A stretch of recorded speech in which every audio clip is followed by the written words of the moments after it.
right. That's right. Ladies and gentlemen, this is another podcast right here on Nerds at Night, right here on the Bantha channel.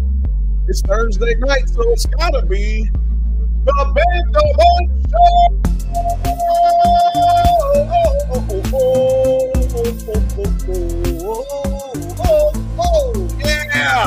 Yeah. What's happening now? How you doing out there? How you doing out there on the world down with your boy it's your favorite cousin, Bill, hanging out right here. Tell me a story, tell me now. Call the number right down on the bottom of your screen. Actually, it's not saying anything correctly on the bottom of your screen right now because it's not Monday. We're not talking Peacemakers trailer. We talking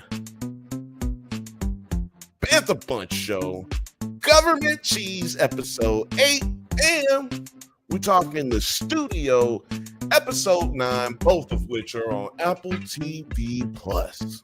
That's right, baby. We got no plans on changing it up today. We usually just do Government Cheese, and at least this last few weeks, these last 8 weeks, we've been doing Government Cheese. But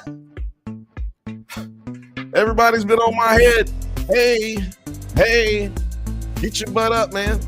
Have you watched the studio? I'm like, shit. Yes, I have not watched the studio.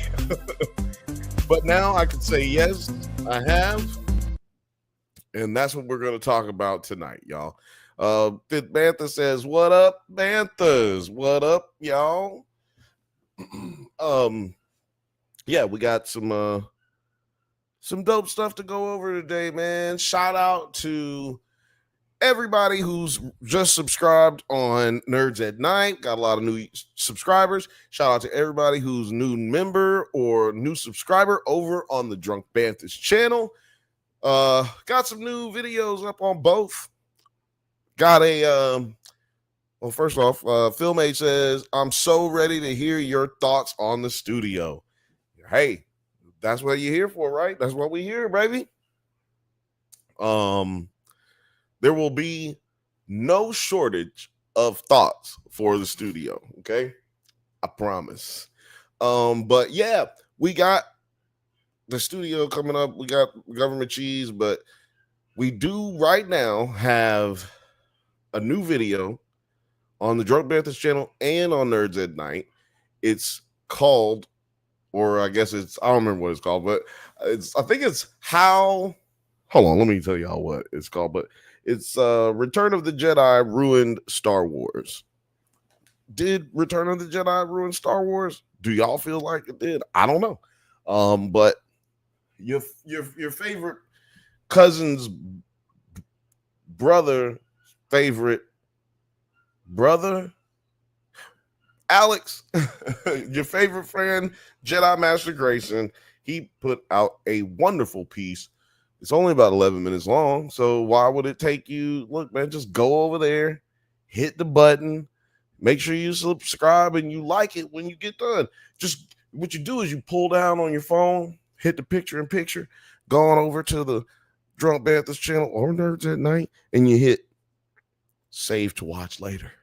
See, that's my favorite thing on YouTube. I'm not gonna lie, that's really one of my favorite things, maybe top 3 favorite things about YouTube. Hit that save to watch later button, and they're gonna be showing you all kinds of shit in the algorithm. Sorry, you know what I'm doing right here. Yeah, y'all know what I'm doing down here. But yeah, that's all you got to do, dog. That's all you got to do is make sure you hit that save to watch later, and I promise you, man, you don't be missing nothing. I do that shit, and I don't be missing nothing. You know, I'll be watching heavy spoilers and Ryan Aries Screen Crush, but I don't be really wanting to watch it sometimes. Like, you know, it's not the time of day for that, bro. Like, come on, man. How you release a video at 3 o'clock in the morning when ain't nobody else really finished watching the show yet? How you do that? See, I ain't got time. And then it's just spoilers and all that. Look, I'm going to just hit the button. And then I'm in here like swimwear. So y'all do the same. What else do we got here? There's supposed to be. See, I'm not supposed to have to remember all this stuff. There's supposed to be a little button here, and I hit it, and then it says all this stuff for me. But people been slacking. Man. Sometimes you just want to do stuff like... What are we doing here? Following orders. How long have you known about all this? How long? There is an armada up there. They're already unloading in Gelnobi and Liqua. Don't. You tell me it's a rumor, and I will throw you out. See, that's how I feel. Motherfuckers ain't put the right shit on the thing. This is how that's how nerds at night meetings go. No, I'm joking. I'm joking. Fifth Bantha said, I want some chocolates from that party, talking about the studio. And Fifth Bantha also says they got kinky fat. That got kinky fast.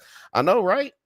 And I was just joking, y'all. That's not what, like I said, that is like that's what nerds at night meetings look like. They do not look like that. We're actually like a tight-knit family, and we actually like really like each other. Oddly enough, we work together and we really like each other. Our meetings are more like this.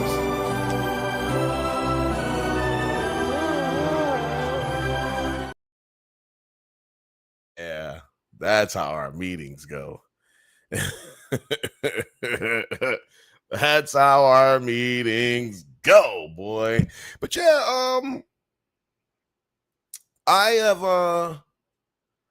have been wanting to talk about some little political stuff here every once in a while.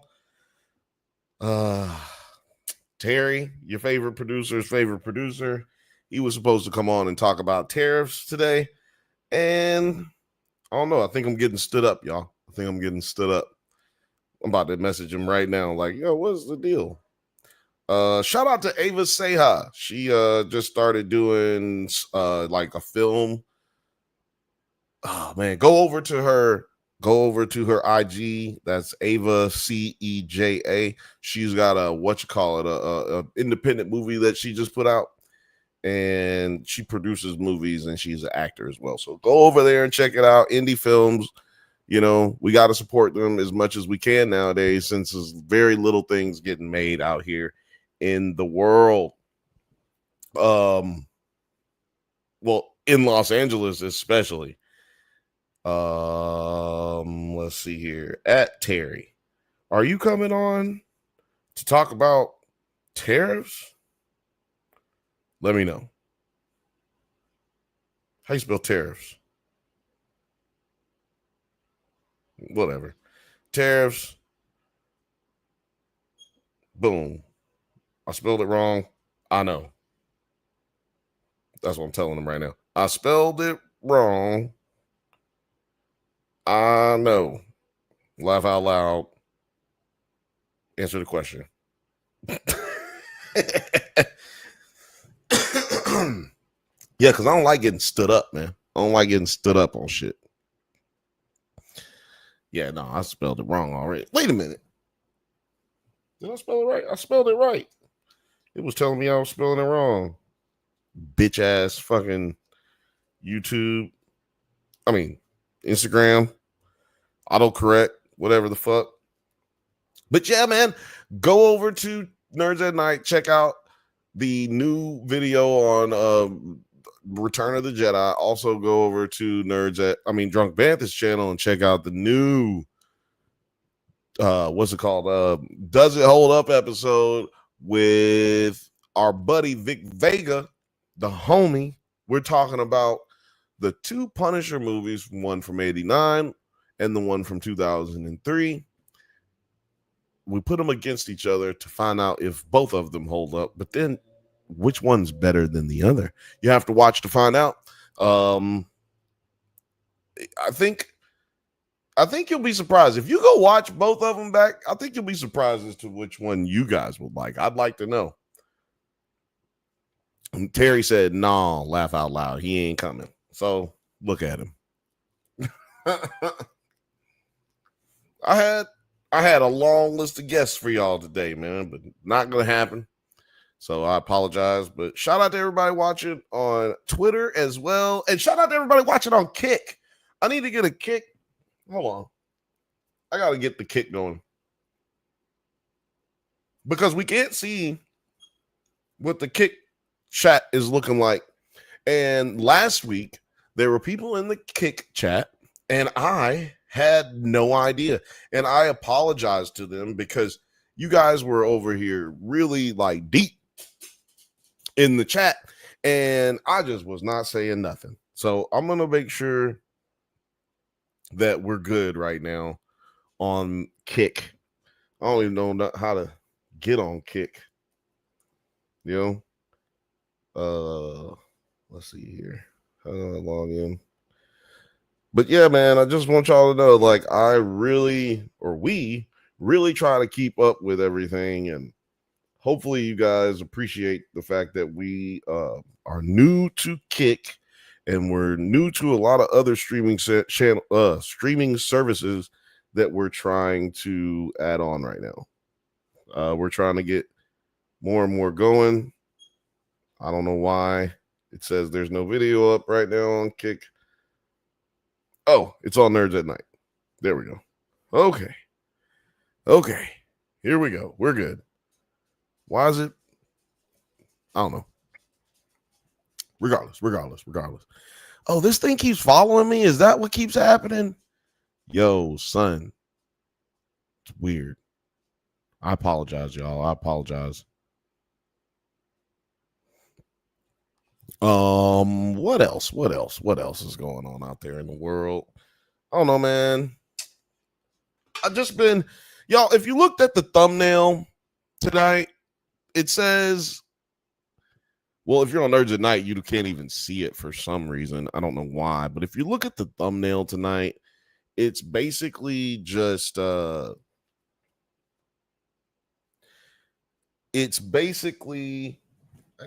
I don't have it up. I can't bring it up right now. But yeah, if you look at the thumbnail tonight, I have the studio versus government cheese, or government cheese versus the studio, however you want to look at it. And yeah, like, I had to do that because I was like, everybody's been asking me, how do you like government cheese? How do you like government cheese? How do you like government cheese? How do you like the studio? How do you like the studio? How do you like the studio? How do you like the studio? How do you like the studio? How do you like the studio? It's been way more fanfare for the studio than there has been for government cheese. So I decided, hey, why not just do an episode where we talk about both, right? We can talk about both, and we can still have a good time. What in the world is going on? I just don't want you to move, camera. Hey, camera. Just don't move, buddy. Just stay still. God damn, my nigga. Really? This is really fucking annoying, just in case y'all were wondering. You're like, I wonder if that's bothering him. Yes, it's fucking pissing me off right now. And I'm sure it's entertaining for y'all, but it is pissing me the fuck off. Let's just read some comments here, since there are some. And since my camera is acting like a fucking paparazzi hiding in a goddamn tree right now. Oh man, Fifth Ben says, why we try to hold it down in here. And I'm useless most everywhere else. Government cheese is such better though. Technical difficulties. Side effects. Well, you know what? I think it's better to have people speak their mind better than just to read their comments.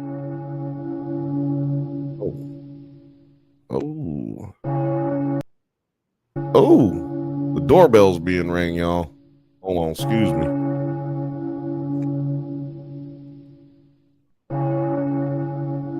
Oh, snap. Hey, it's your boy. You're muted and you can't unmute yourself. I can. And there we go. Hey. What's happening, dog? Man, everybody stood you up. I'll not stand you up. I'm here. Yeah, don't stand me up. Stand yourself up. Resist. Don't do it when you want to go through it. I mean, relax. Yeah, that too. I'm pulling up Twitter. Get your shit together, man. Get your shit together. Shout out to Film Age. YouTube. Keeping it going. Film Age is keeping it going. We got one person watching on Twitter. Very fucking odd shit right there. Very odd. Not normal. Get your shit together, Twitter. But yeah, like I said earlier, I will be in the Kick Chat here in case y'all want to holler. Actually just typed in I'm here because I don't know where the chat is all here. So I just typed it in so I can actually know what the fuck is going on that thing. Don't know how to use it yet. Please forgive me. And I'm sorry for everybody else who's not on Kick, who is having to hear me talk about it and you don't give a shit. I know how it's funny though. It is funny. That's why y'all are here. Lil Frothy said, "What up, cuzzo? Hi. It's Lil Frothy. In the house." But yeah, how you doing, man? Oh man, I'm doing all right. Can't complain. Hiding from the country music fans this weekend. Oh man. You muted. Yeah, you still muted. What did you do? He's muted. Hey guys, how y'all doing?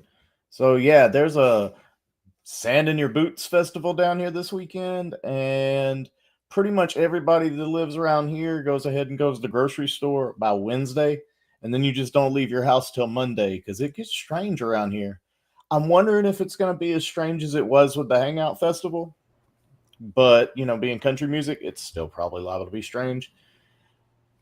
I think Bill might be back. Outlaw country. Outlaw country. My dad's got that on in his truck all the time. Outlaw country. Outlaw country. Roll Tide. That's right. Yeah. That was interesting how everything went out at one time. But I promise you it was for a decent reason.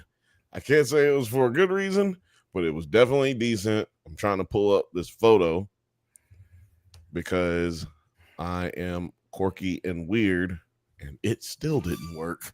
It might happen again. Don't get about mad, to disappear y'all. again, guys. Here we Don't go. Get mad.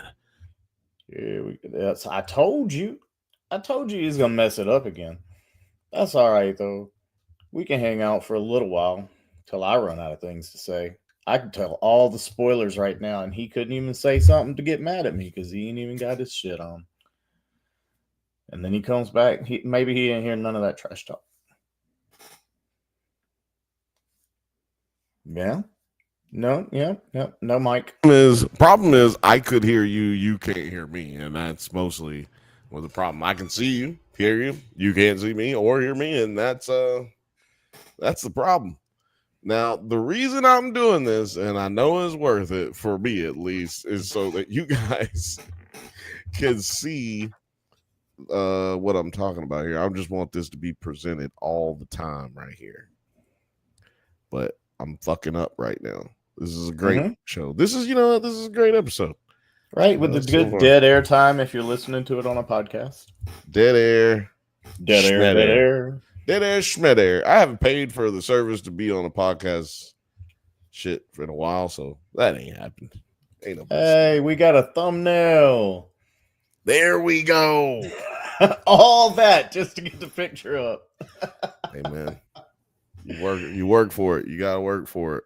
I feel you. Let's Sometimes you just gotta do. Does this work? Yeah, this works. Yeah, this works. Whew, we got a little bitty. Yeah. So yeah, I want y'all to see this right here. We're talking about government cheese. We're talking about the studio. We're not in these corners to defend either one. This is not what this is not. He's not gonna defend the studio and then I defend the government cheese. That's not what it would be the other way around. It would be no, you just be over here and I'd be over here too. That's all. That's it. There'd just be nobody here for the studio. 100%. We got people watching over here in the chat or not in the chat necessarily, but we got people watching on Nerds at Night and Kick, and I'm fucking with it. I didn't know we had 5 people fucking with us over there. Woohoo! So, yay! 5 people. 5 people. Come on in here. Come on in here. Damn, I'm not even looking at the comments. Like officially, when you hit 5 people, isn't that an orgy? When you hit 5 people, is it an orgy? Because you got a pair, a threesome, a foursome, and then an orgy. My beautiful dark twisted nitrous. I love it. Great name. Is this tough? I don't know what that means, really. I mean, is this tough? I mean, we tough. This is not tough for us to do. It's hard, but it's not tough. No, I'm joking. I don't know really what you mean, but life is tough. So, you know, we just try to get along while getting along. You know what I'm saying? Because life is tough, and you got to make life what you want it to be.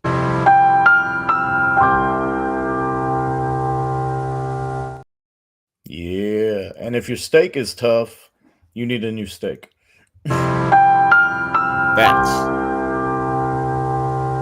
That's a fact. Yes, sir. It did it for everybody else, but not for us. Well, we just heard it right now. It just now, and that look, that's a StreamYard thing, right? That's not mine. It did it for everybody else though, which is so funny because I can see it on these different monitors right here, and it just totally fucked us. So fuck y'all. I heard it the first time and didn't hear it the second time. So I don't right. Understand. Oh no! Whatever. I lost the blunt. Here we go again. I lost the blunt.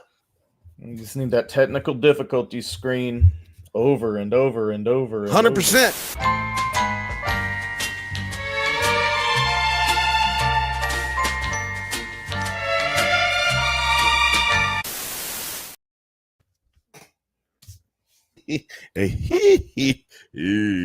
Well, I'm going to disappear for 2 seconds, but I do have a question for you because you've been one of the main people who've asked me about the studio, and I want you to kind of break down how you feel about the studio. What's your first thoughts or your first feelings, and then how you initially you felt, and then how you feel about it right now. You know what I mean?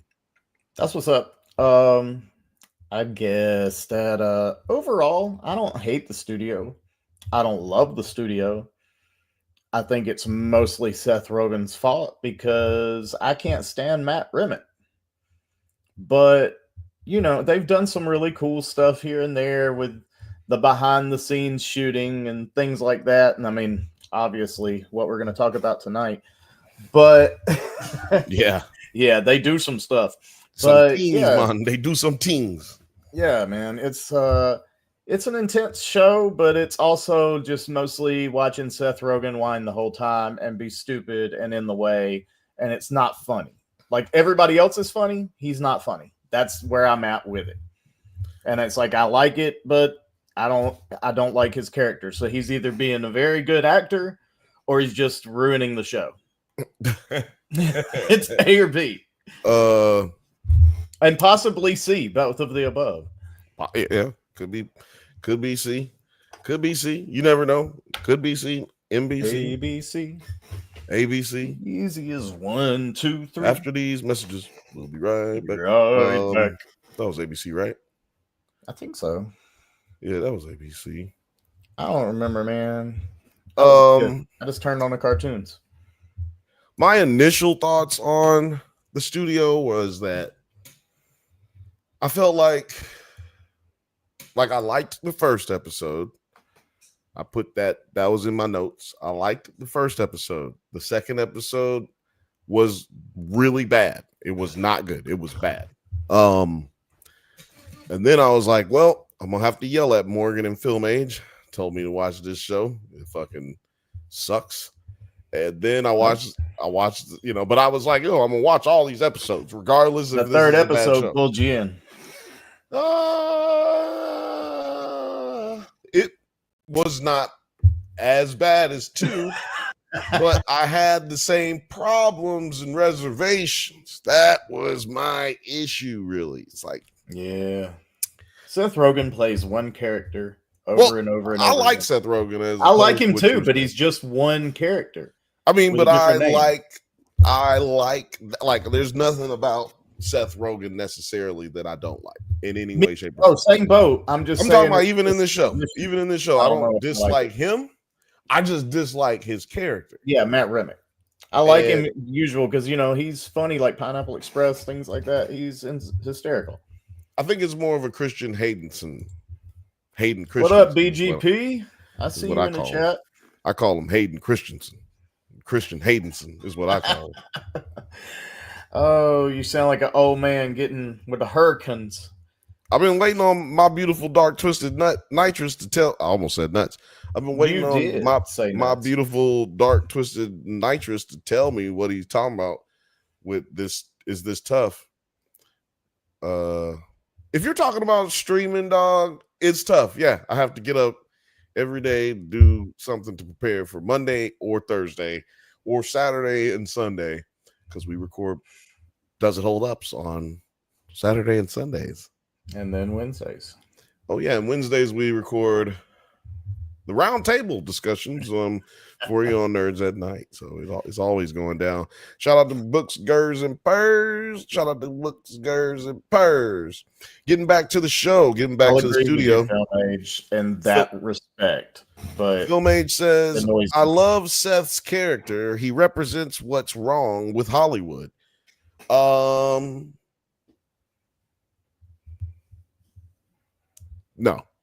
I mean, I feel you. What's wrong with Hollywood is what's wrong with America. Hollywood's only going to put on television and movies what y'all want or what they show. The metrics show what y'all want to see. You know what I'm saying?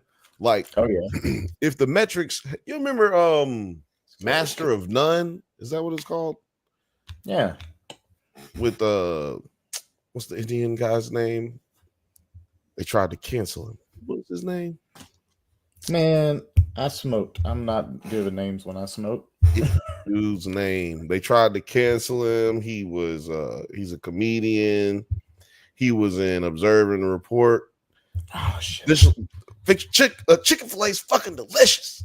Yeah. Why would I want to blow up Chick-fil-A? It's fucking delicious. Can't remember this dude's name. But anyway, I can't pull my IMDb up right now for some reason. Yeah. Y'all put it in the chat. You know what I'm saying? Master of None. Yeah, it was on Netflix. But he's in the car with this movie exec TV exec, movie exec. They're talking to him like, man, I love your shit. Think your comedy is hilarious. You're really talented, but we're not going to be able to put you in this movie. And he's like, why? And they're like, well, our metrics show that people don't like Indians. People don't like Asians. And people don't like Indians. So we can't put you on TV. It's not a racist thing. It's not a racist thing. Oh, no, not at all. He's like, no, he says this. He's like, yeah. It's not a racist thing. It's just that, metrics show. If the numbers show that everybody loves Indians, we'd be putting you on TV. But the metrics show that people Aziz Ansari, there you go, Film Age. Thank you. You got it, Film Age. It was gonna be in my head the rest of the night thinking about it. Yeah. And so I love like, Aziz, man. and since that's his show, I feel like it was a mirror being put on to Hollywood. Like, Hollywood may seem like they're racist and they don't give a fuck about this and that, but the fact of the matter is, it's just America. Hollywood has always been a reflection of what America looks like in whatever time period that they're doing something. If it's in what you would call like the active time period. You want to read this one right here?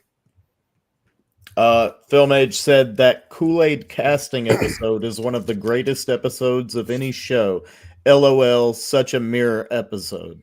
I agree. That episode was good. It's more of a mirror of the last 4 years than it is a mirror of like Hollywood in general.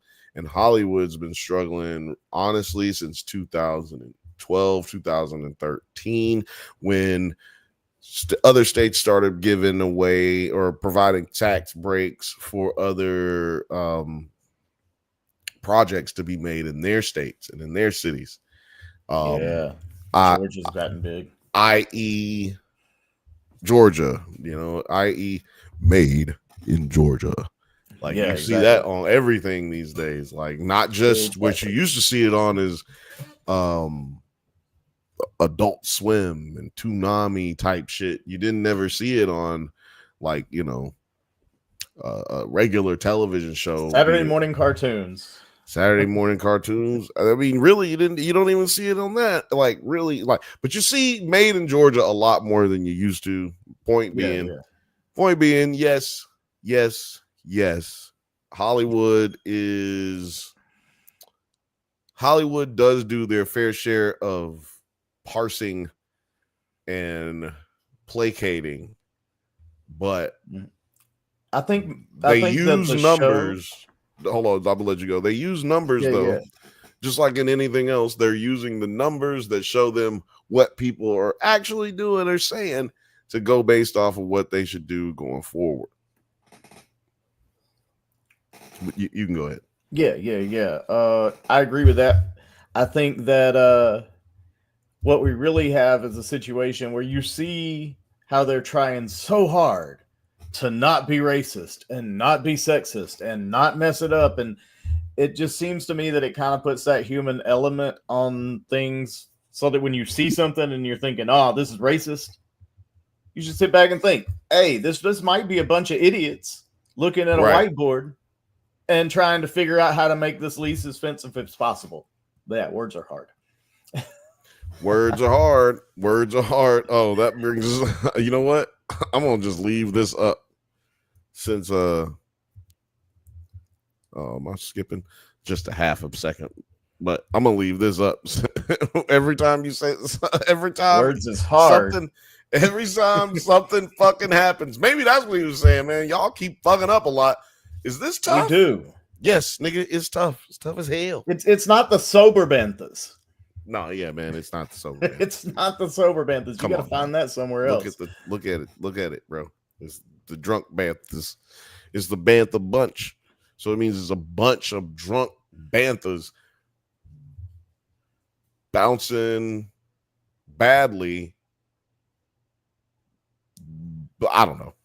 There's no word. There's no B for word. There's no B word for words. So Beatitudes, platitudes. Oh no, that's a P. The bottom hump. Yeah.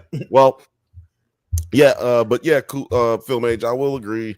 The Kool-Aid casting episode was funny. I thought it was good just because we barely had any black people in this show so far at that point.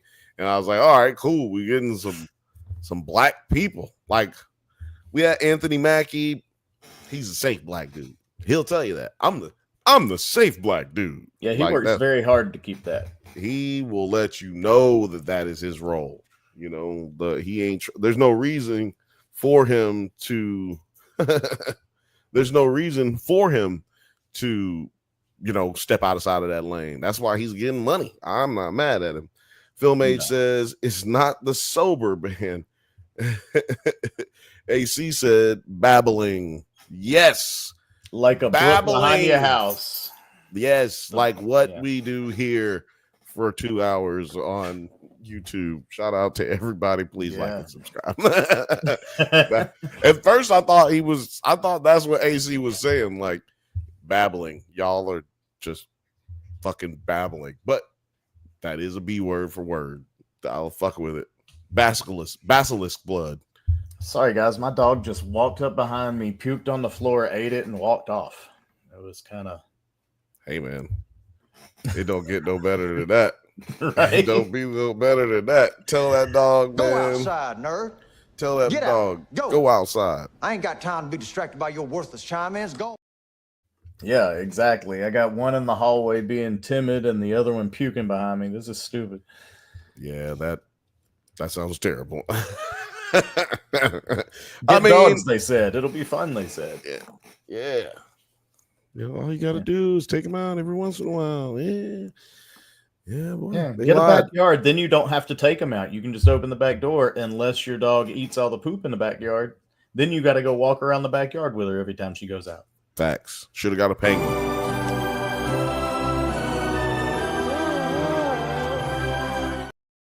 Every time you show the penguin. It's too hot out. It's way too hot out here for a penguin to just be walking around. That movie's fucking stupid as shit, bro. Go check out. Oh, it hasn't come out yet. We did a Billy Madison episode of Doesn't Hold Up. It's coming. It's coming all over the place. Ooh. Coming. Oh, and we also got DVD movie review coming. Oh yeah, man. We're gonna be doing that for the next few Doesn't Hold Ups, and hopefully we can keep it going because fucking my guy Marco, he keeps that going. Hopefully he's watching right now and not commenting because he's a herb. No, I'm joking. I'm saying he's a herb. Okay. That way he'll comment if he actually is watching. That's a weird bait, man. Hey, I'm the master. Masturbator? Hey, you said it. I said I am the master. Well, I'm trying to pull up this episode list real quick. For the studio. So like I said, I liked episode 1, which is where our main character Matt gets his promotion, and I like how we didn't even I don't need to build up this character. I don't need to hear a bunch of shit about this dude. Like, let's just get to the shit. Boom, like right into it. He's he's Seth Rogen. I know he's Jewish. I know he's weird and quirky. That's what we're gonna get from this character off top. So don't even try to just drag out what we already as a viewer know, right? And then he gets the job. He screws over. Well, he didn't screw over anyone really.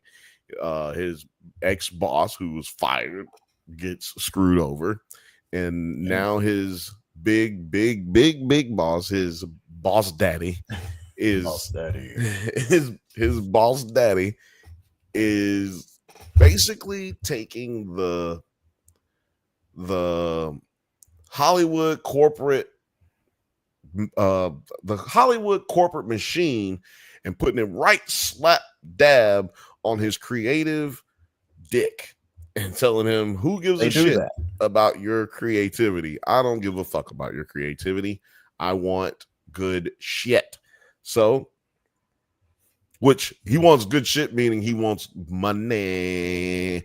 And one of the things that's constantly said, and I think Film Age is going to vibe with me on this one. One of the things that is constantly said and is definitely a Hollywood thing is we're not here to make films. We're here to make movies. Money. Now, the thing is, they say we're here to make movies, not here to make films. Why do they say that? Because you don't go to movie school. You don't go to movie making school. You don't go to movie playwriting school. You don't go to movie audio school.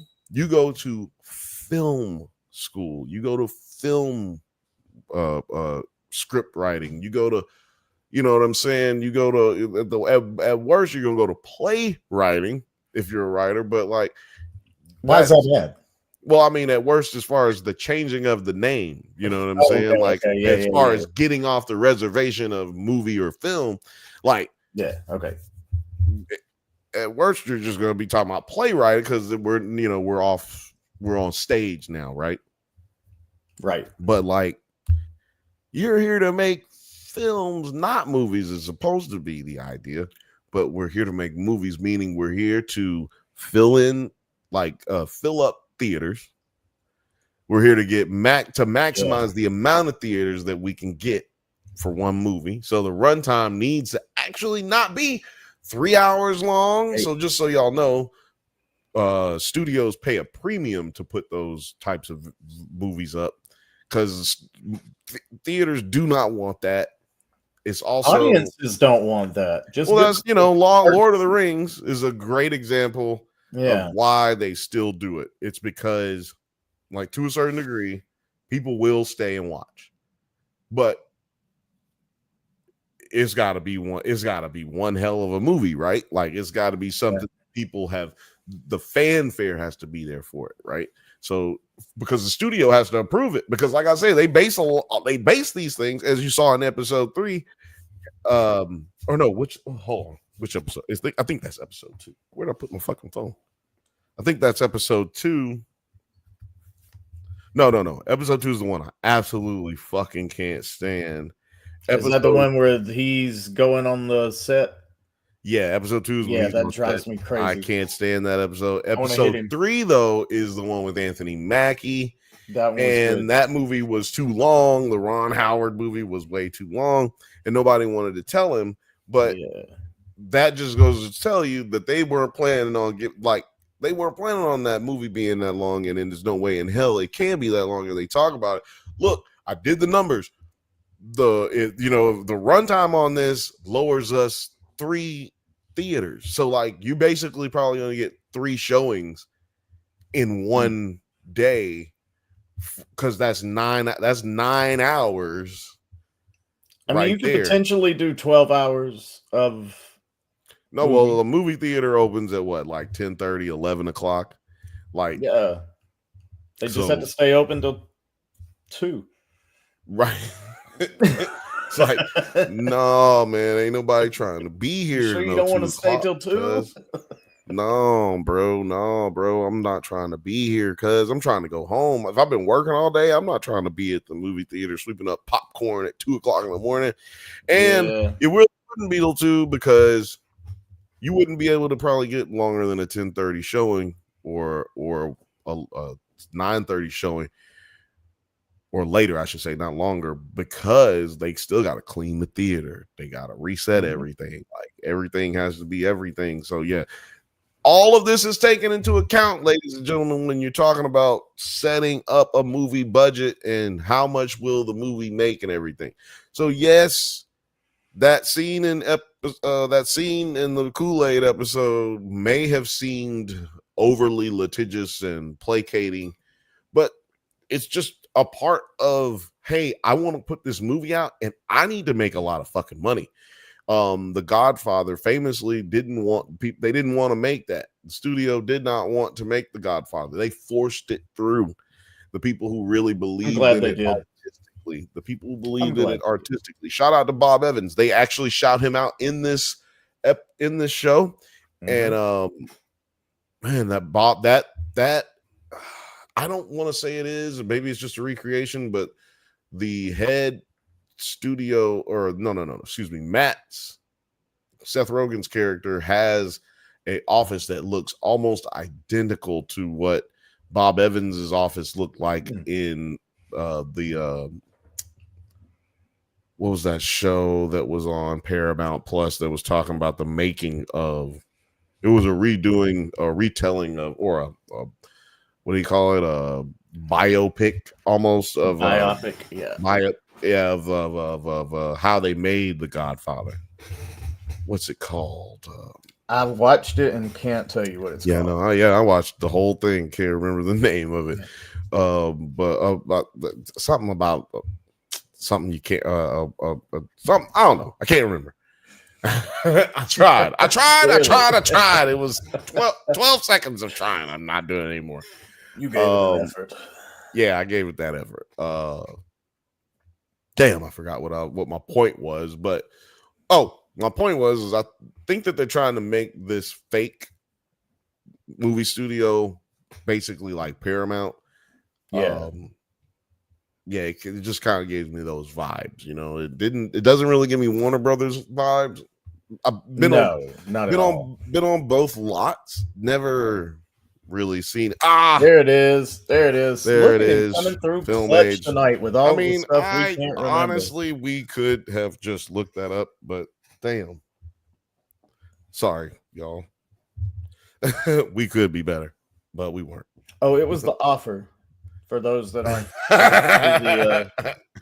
the movie the documentary biopic was The Offer. The Offer. It was really good. Little embellishments here and there. Yeah. But that's how TV is done. That's Hollywood, boo-boo. That's Hollywood. But yeah, go watch that if you want to know a little bit about how Bob Evans operated back in the day. They forced The Godfather through, like I said, because they had an artistic vision. Him and Ruddy, I can't remember Ruddy's last name, but they put that together in spite of what the board wanted. And that's very few and far between. Motherfuckers get fired like that. And I know 99% of y'all watching don't know who the executive head of Paramount is or who the exec head of Sony Pictures or Warner Brothers is right now. But there's no reason for you to know. They change all the time. Mm-hmm. And it's because sometimes take that risk and it bombs. Yeah. And that's why you see a lot of the superhero movies. And even if it's not a superhero movie, if it's not Marvel or DC, somebody's trying to make a version of that. Yeah. That's why you see 6 transporters. That's why you see Jason Statham. My name's Jason Statham, and I'm the worker. That's what I just want. That's his new movie is going to be called. The next movie is going to be I'm the worker. I'm the man with a job. I have a job, and I'll whip your ass. So you shouldn't have did that. I'm a man with a certain set of skills. That's his whole thing is I'm the beekeeper. Yeah. He's just always working. He's always got a job. Motherfucker ain't never gonna have no. He's not trying to fight nobody. He's just trying to do his job. But somebody always crosses him. Fuck around, find out. You fuck around and you find out. You found out I'm the beekeeper. Who's the fuck is this guy? I'm the transporter. Like he's I don't know. Just look up his filmography. Folk you could shout out. Motherfucker got fucked up because he got in the way.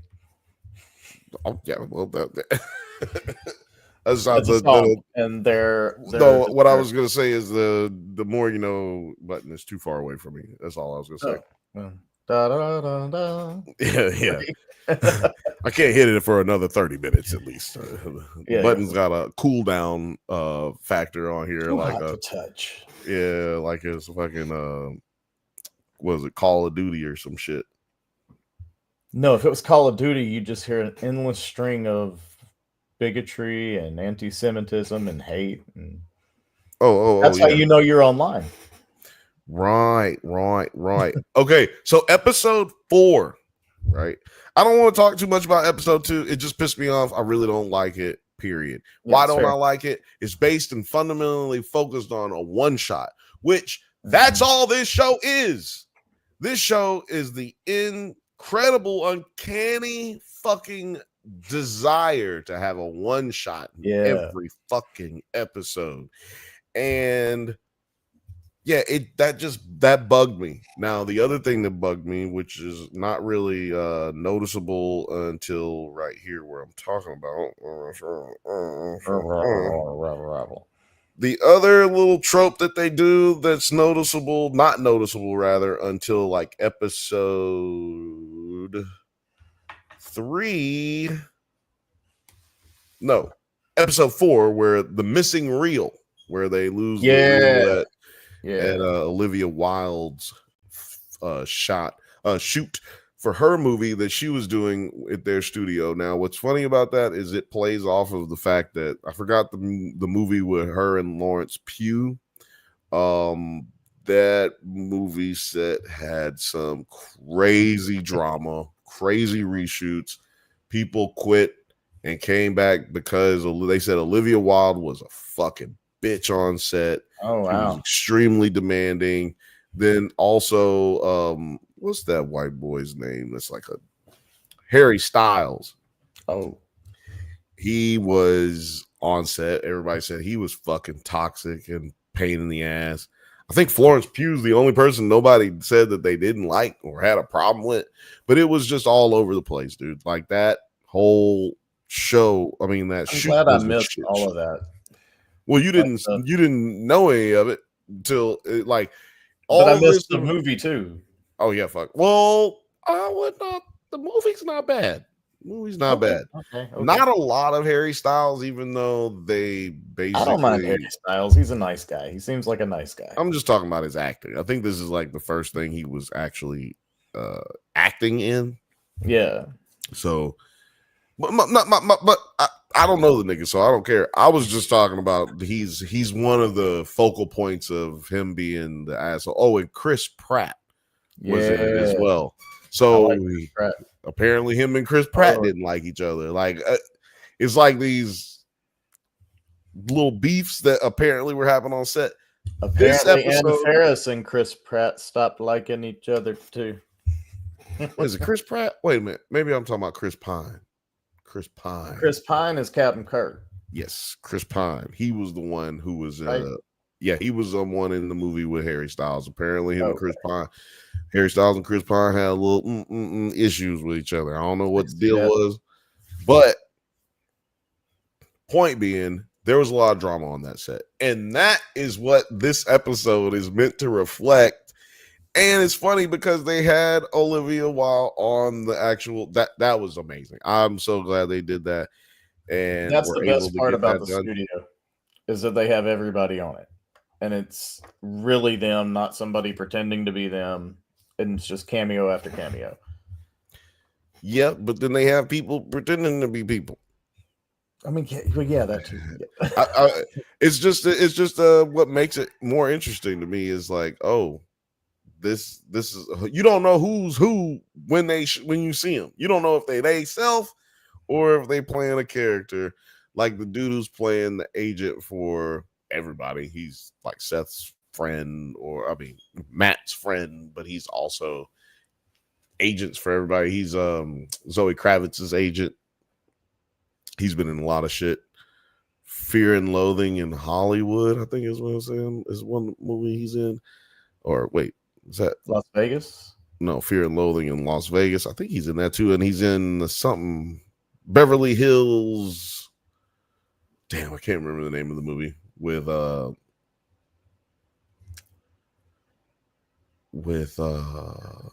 Tomei is in it, I believe. Yeah, Marissa Tomei is in it. She plays a nurse. She's in nursing school, whatever the fuck. I can't remember. But he's in it. He was also in Numbers, a TV show. You know which guy I'm talking about. I'm sure I do. I'm good with faces. The guy who plays Zoe Kravitz's agent in this show. He's in episode 2. Oh no, he's in episode 1 because he's the agent's director's agent. And then he's in the episode 8 episode 7 where he plays Zoe Kravitz when they go to the Golden Globes. So yeah, 3 was good. I mean, 4 was good. 3 was not good to me because it was long. I mean, it felt long. It just felt like I was sitting there way longer. I hate this idea that this nigga can't say nothing to nobody. He just Yeah. like, okay, we're gonna do a bit where he can't say anything to anybody because he's a pussy. Okay, Yeah. that was cool. We did that. That was called episode 1. Yeah. Why are we doing that again? And why did we bring in big names just to do this again? In episode 4, which was the real episode, Lost like Reel. that didn't have a bit. They didn't do a bit. They had, different shit happening. It moved along. Like, it was a great episode of television, right?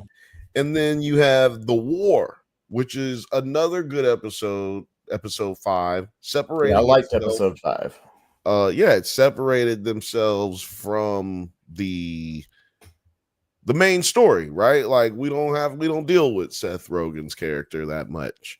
We don't deal with what is her name? I can't remember her name. Kevin McAllister's mom. Patty. Yeah, I was gonna say Look Patty. at me getting a name. Patty. I was trying to remember her real name, but yeah, Patty. We don't have her in this episode. Like, we don't have the stars of the show in this episode. And is that Tom Hanks' son? I didn't look at the cast. Catherine O'Hara. See, BGP got us. BGP. Catherine O'Hara. And what is this? What's this dude's name? Hold on. Because I was like, I did not look up the cast because I was trying to make notes for everything else, and I was pretty sure I knew everybody in it. Colin Hanks. No. It's not Colin Hanks, but this dude, Ike Barinholtz. Branholtz. Isn't he the guy that plays Sal Saperstein? Sal Saperstein. And what? Oh, you mean in this? Yeah. I was like, Sal Saperstein. You got to give him a shout out every time you win an award. Yeah. So yeah. I'm not giving this nigga a shout out, but he does look like a strong face. Tom Hanks son. He looked like a strong face version of him. I can see that. Like, face just too strong. But yeah, shout out to Catherine Hahn, who's in this, playing Maya Manson, the crazy marketing lady. Shout out to Bryan Cranston, who's playing Griffin Mill, that's the big time. Bryan killed it. The big time studio owner. And then Seth Rogen's playing Matt Remick, as you said earlier. We got Chase Suey Wonders playing Quinn Hackett, who I like her character because she's the only one with any sense. Only person of color that's in the main cast. And like I said, Ike Barinholtz playing Sal Saperstein. He's doing a great job. He's fucking killing it. He's all over it. He plays the character that you wish you are. Like, you're that guy. You're like telling Matt, shut the fuck up. Come on. Quit. Do what you're supposed to be fucking doing. What the fuck? And this nigga be on cocaine all the time. So, like, he's not even really a good barometer of truth and justice and hard work. No, terrible cocaine ideas. He's damn near a terrible person. Honestly, he's damn near not a good person, but still better than Matt. Like, I still don't have any sympathy for the main character in any way, shape, or form.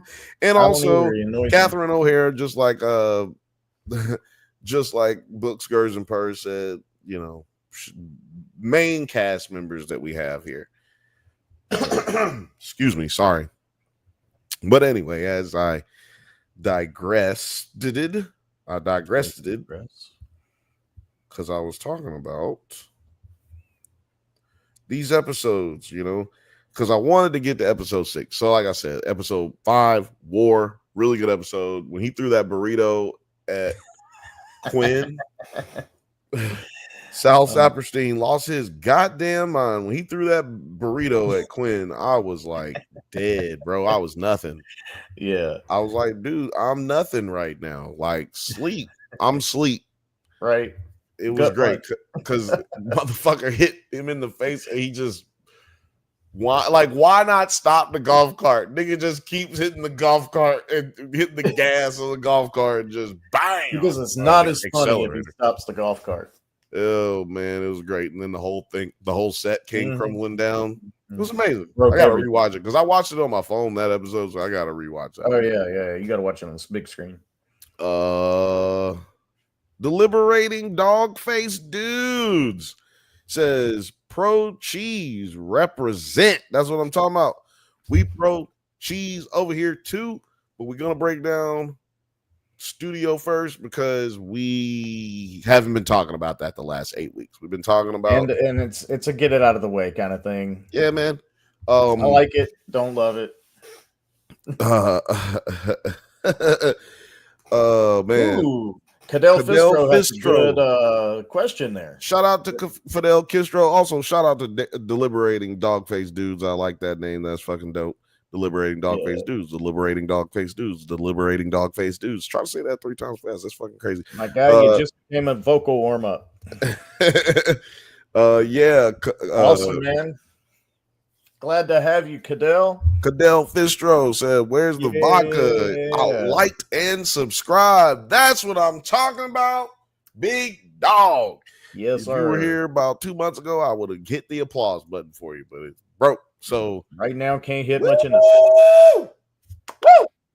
That was it right there, boy. But yeah, man, I really didn't like episode 6. Episode 6 of the studio can S my D all the way from the back. Okay, all the way from the back. It was not there. I don't know if I saw anything more upsetting through all my days than that episode right there. I honestly fucking hated that fucking episode. And that is the episode where he goes on a date with his newfound girlfriend, apparently. Yeah. Which is one thing I don't like about the show. We're having big jumps in time without getting too much exposition as to what even has taken place. We didn't know any of those people were that episode. Episode 6. Episode 6. The one with all the surgeons, and he was just a lowly studio head. Yeah, I would have loved episode 6. I was liking it until the dinner bit lasted too long. Okay? Yeah, and I'm going to talk about the bits situation before, like at the end, before we get to talking about government cheese. But just know that I want to talk about the bits. The bits are an issue for me. It's a bit of an issue. all time Cadell. Cadell says, what is the best movie of all time? It's Shawshank Redemption. Easy answer. Or one of the best. Well, I'll put my favorite movie of all time is Shawshank Redemption. But maybe that'll change. It hasn't changed. I like The Green Mile. Thought that was a fabulous movie. Green Mile is a ripoff of Shawshank. Not a ripoff, but it is trying to play on the same heartstrings as Shawshank Redemption. Film Age makes a good point. He said it's Dr. Strangelove for him. Dr. Strangelove. Yeah. I'm not mad at anybody's favorite movie. Your movie, your favorite movie. Got to be your favorite movie. It can't be unless mine. It's a really, really, really shitty movie, and then I'm going to question your judgment skills. I'm not going to question your judgment skills. I'm just not going to take any of your suggestions in life. Right? Yeah. I'm not going to question you. I'm just never going to listen to anything you say. It's hard to question someone you don't hear. I just promise you. True. That's true. Oh man. Is it Cudell or Sudell? Cudell with a C. Yeah, I'm gonna go with Cadell said Green Mile was good. Green Mile was all right. No, I mean Green Mile was great. Green Mile was great. Bojangles, I'm tired, boss. I mean, it's got a lot of fucking quotable joints in there. Like, right, but we're not reviewing the Green Mile tonight. We need to get back on here so we can get the government cheese. Because that's why I'm here. That's why I'm here. Well, I watched the studio, but that's why I'm here. I just wanted somebody to slap the fuck out of one of the doctors. Like, not just slap the fuck out of them, but like, figuratively speaking. Episode 6, Matt should have just cussed their ass out. For sure. And I liked how at the end he buys their trip. He outbids them $100,000 more than them. And like, I was realizing it when I was watching it, is like, these motherfuckers like are being dicks, but they make like regular amounts of money. Like, they make a lot of money. Yeah. But like, they make a lot of money for somebody like me or yourself. But they're not a studio head. Not at all. And they have to work really, really, really, really, really hard to make their little bit of money. And there's no residuals in surgery. He ain't even put out a movie yet. He getting all his money. Like, you know what I'm saying? He was getting money before he was in this position, right? Before he got this promotion. So I think he should have been a lot more of an asshole about it, considering they haven't done anything to make this character be likable, really, in my opinion. Right. I think they should have just made it to where, like, hey, you know what? I did buy it on purpose. And fuck y'all. I'm not going to give y'all shit. And then he should have left pictures from me on your trip. That's what I'm going to do. Right. And then he should have left and then gone and been with the lady, like the girl he was with at the end. He could have played it a lot smoother, but he's Matt Remington. I'm not going to say he could have played it a lot smoother. I'm going to say the writers could have played it a lot smoother, Cadell Fistro says, how about horror movies? Hellraiser 1 and 2 was good. Not mad at that either. You don't like Hellraiser 3 and 4, 5, 6, and 7? Is that what you're trying to say? I saw there were so many. I didn't know how many Hellraisers there were until the other day when they came out on like a few months ago. They came out on HBO, like HBO Max or whatever. Yeah. It's HBO Max again now, so y'all can suck my dick. I've been calling HBO Max. Everybody tries to tell me Max, you mean Max? No, nigga, it's HBO Max. That's what we got used to saying was HBO Max. You can't change it on us now. They did. They changed it 4 times now, and it's back to HBO Max. Yeah, because nobody went with their changes. No, it's not the reason. It just represents how many times they've bought a new company. That's actually what it is. They change their name every time they buy a new company, and they didn't want Monopoly. They didn't want HBO to be associated with fucking the shitty Discovery Channel shows that come out. That's basically all it was. But I like some of them. There's more than one. There's more than 2, bro. Yeah, there's more Hellraisers than 2. I didn't know. Oh, yeah. I went, like I said, HBO Max. Shout out to them. They got you covered. What happened to Netflix? Does it not exist anymore? I know what you mean. But episode. Okay, I just looked it up before we go to the next episode. Hellraiser is competing with the Fast and the Furious, apparently, because right now it stands at 10 films. So Jesus Christ. I have only seen 7. So like that tells you, dude, that tells you. Only the first 3 are numbered though. The others all have like named. Hellraiser Bloodline or Hellraiser Hellseeker. Yeah. Mm-hmm. Yeah. A lot. Yeah. I didn't until, like I said, it came on HBO, and then you're like looking through shit, and it's just like Hellraiser, because you go in alphabetical order. It's like Hellraiser. I'm like, well, goddamn. When did they not make a Hellraiser? Jesus Christ. Apparently, they make a lot of money off of them, or they'd stop making them. Cadell Vistro says, just kidding. Discovery Channel used to be good. It used to absolutely be good. It was the most fucking amazing thing ever. Tokyo Drift was the best. No, Tokyo Drift was the last and only. I think he means No. probably the best and only. I got the whole box set, homie. I can't get with you on that. Oh It's God, about family, you know. it's about family. It's about family. And episode 7 could be. Well, we already talked about episode 7. This is a casting episode. We already focused on that, and there's really nothing else that you can say about that episode. Episode 8 was great. What did you think about Ron Howard being a dick? I think that Or playing a dick. Ron Howard plays a very good dick because I would stand to bet that he's a dick a lot of the time just because he can be. And I mean, he's Ron Howard. Everybody thinks he's still that little kid from the show. Oh, you mean from Andy Griffith? Yeah, everybody still think he's a little kid, man. They're like, oh, Ron would never say anything bad, and then here's Ron getting mad.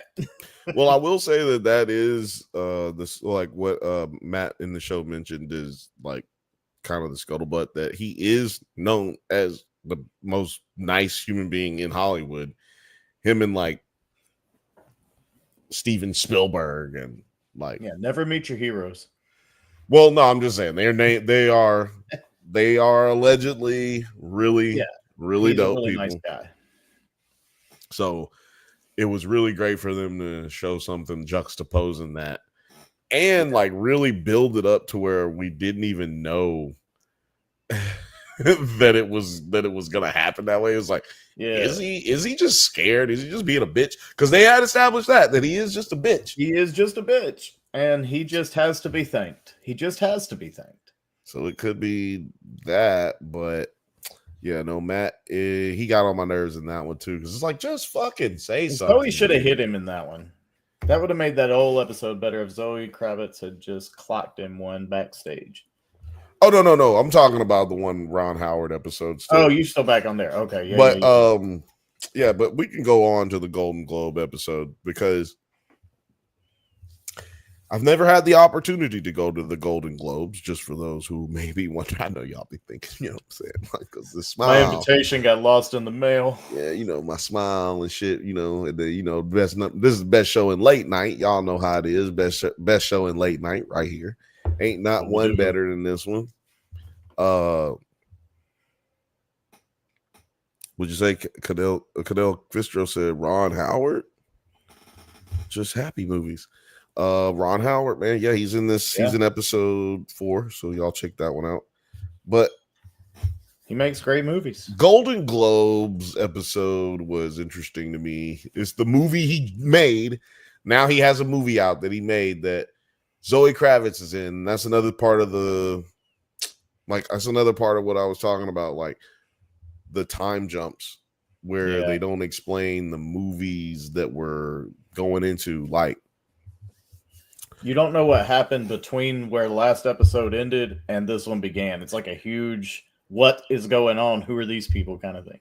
And we didn't hear about a Charlize Theron. I mean, not Charlize, an Olivia Wilde movie in May. Then we have we didn't hear about this, like the Anthony Mackie movie. Like, that's how I figured, okay, that's how this is going to be. We're going to talk about this. We're going to look at it, you know.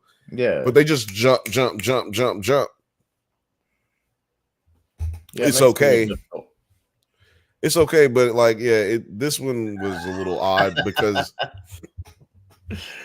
you go ahead and read it. Cadell Fistro said, "The fuck is a Golden Globe?" And it's a award he for said just kidding, people. but he said just kidding, but that shit is funny. He said it's 7 Oh, a.m. well, here. Good morning. It is not here. I'm gonna take a smoke break.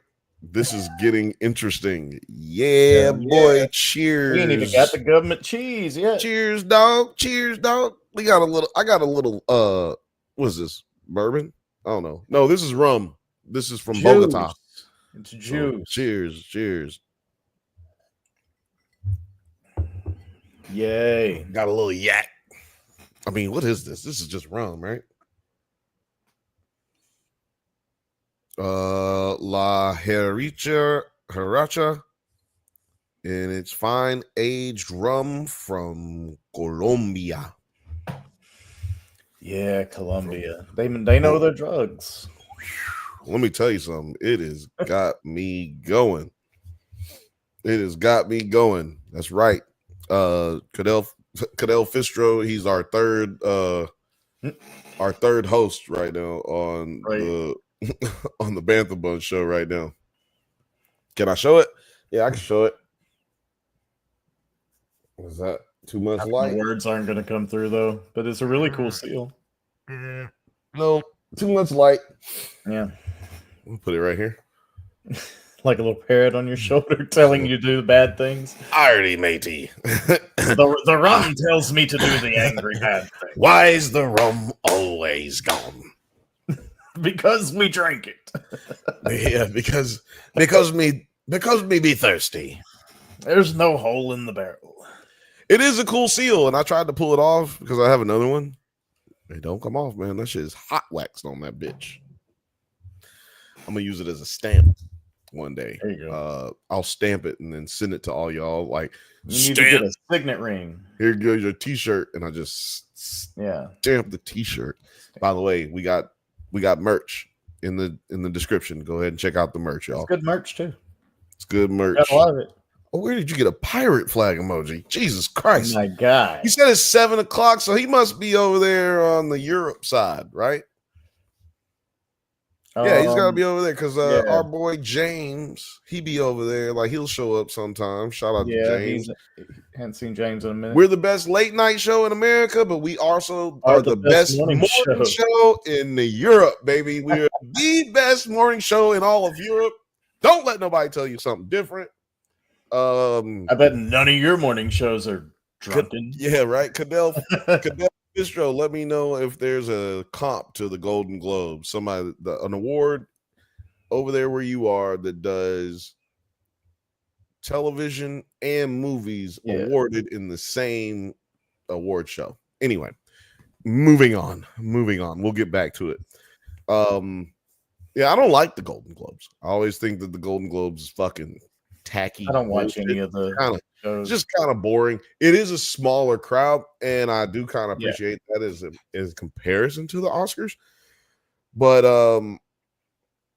yeah, like Matt in this episode goes back, like right back to the annoying, like right back to it, leans on it heavily. Because remember, the casting episode it was different. We had a story a topic that we start with, and it expands and develops. The Real, it did that. Episode 2, it stayed in the same place the whole time. Bottle episode with one shot is garbage. I'm just telling you all that right now. You don't have to do that. It's not necessary. But what did you think about this Golden Globe episode? I like the Golden Globe episode because of the cameos again. I thought that them thanking Sal was the funniest shit. Like, every time somebody thanked Sal and he stood up and started acting stupid, I busted out laughing.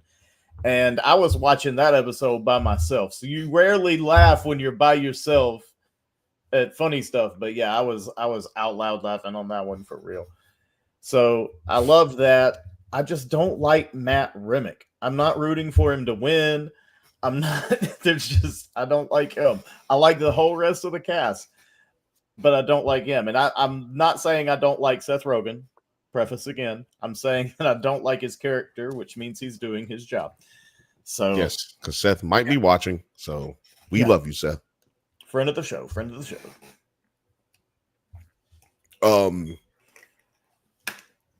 Ooh, sorry. Okay, I got to know what different now, Cadell. You got to read it. You got to read it for the people. He said, we know Golden Globes here, but it probably means something different here. And now I'm intrigued because all the places my mind go are all crazy for just Golden Globes. This is Rogan. We better than Rogan. Yeah, man. I will say it. I'm better than you, Joe. Not as a person, we're the same because we're both human. But my show's better than yours, bro. Yeah, that's fact. My show's better than yours, bro. If I had the ability to lean on niggas talking instead of me talking, I would be fucking blazed as shit right now. Yeah. Oh, man. Cadell said, this is a lot better. This is a lot better, baby. And I actually watch Joe Rogan. Shout out to Joe Rogan. I just want y'all to know, like, I watch Joe Rogan. You're gonna watch every now and again. You don't have to agree with everybody to watch shit. You know what I'm saying? No, like, no. I don't agree. I don't agree with Bill Maher 50% of the time now. You know, I'd say about 60% of the time I agree with him. Maybe 40% of the time I don't. I don't have to agree with everybody. You're not going to agree with everybody. Spoiler alert. That's the best part about being in a democracy is that you're not going to agree with everybody. Exactly. I don't have time for. Well, you know what? It doesn't matter how long it's been. You gotta do the don't. We need to get on back into the Golden Globes. We're going to get distracted again. We do this. Oh no, that was called. See, that's a palate cleanser because when you.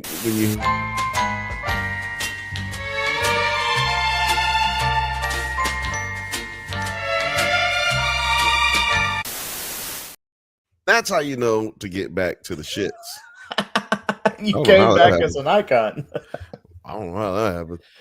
It didn't happen here, but it happened there. Well, but anyway, yeah. So, whatever we were talking about, the Golden Globes. Oh, like Joe Rogan, the Golden Globes is not better than this show. Although it does provide a little bit of a prediction or like, knowing where the Oscars are going to kind of land. Right. And the Emmys. But yeah, they're sitting there like you already mentioned. Sal keeps getting shouted out by, at first, my guy, Adam Scott, friend of the show. Loves Adam Scott. What? Shout out to Adam. He needs to come on and hang out with us one night. I can take. Well, I'm never mind. I was about to say, I can take you to his crib, but I ain't really. I don't want to. I was about to say where it is on accident. Yeah, don't do that.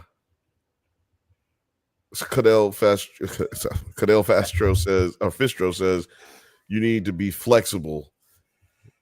Yeah, we are, baby. We are. We do what we need to do. He's about to take a smoke break. He said he'll be right back. I'm about to take a smoke break too. I'm about to hand him new. Yeah. Put it in the comments, y'all. Y'all don't let Cadell kill y'all in the comments. Now, don't be scared. Let me know what is your favorite. What is your favorite drink to drink while you're watching the Drunk Banthas? And do you watch it on your phone or do you watch it on TV? How y'all get down? Let me know. I usually watch it on my phone. What did you think about this episode as a whole? I liked it, man. I liked the episode as a whole. I liked the whole everybody told him not to do it and he did it anyway and he got every bit of what he deserved for it. And, it just gives you that sense of justice. And yeah, it was did that work? I like that they won, but I don't know. Fifth Bantha just gifted the Drunk Banthas channel memberships. If you want to be a member, you can jump on right now. You get things early on our channel, on the Drunk Banthas channel. It's only for Drunk Banthas, not on Nerds at Night, but you can also grab it. Just got to go subscribe and pick that thing up. Yeah, because I can't just be spending money on all the websites. It's okay. Don't there's no members on Nerds at Night, and you guys should change that right now if you're on Nerds at Night. But if you're on Drunk Banthas, go ahead and hit that button. It's 99 cents a month. Join us. If you just use this as your free trial, this is your free trial right here. 5 memberships, 5 people get 5 free trials, and we'll see how one of those people just keeps getting memberships, and I think that person maybe passed the trial period. A little frothy. Yeah. Yeah. That's probably true. She ain't got $1 a month. Come on, cuz. Oh man. Don't start. We on Golden Globes. Everybody goddamn struggling.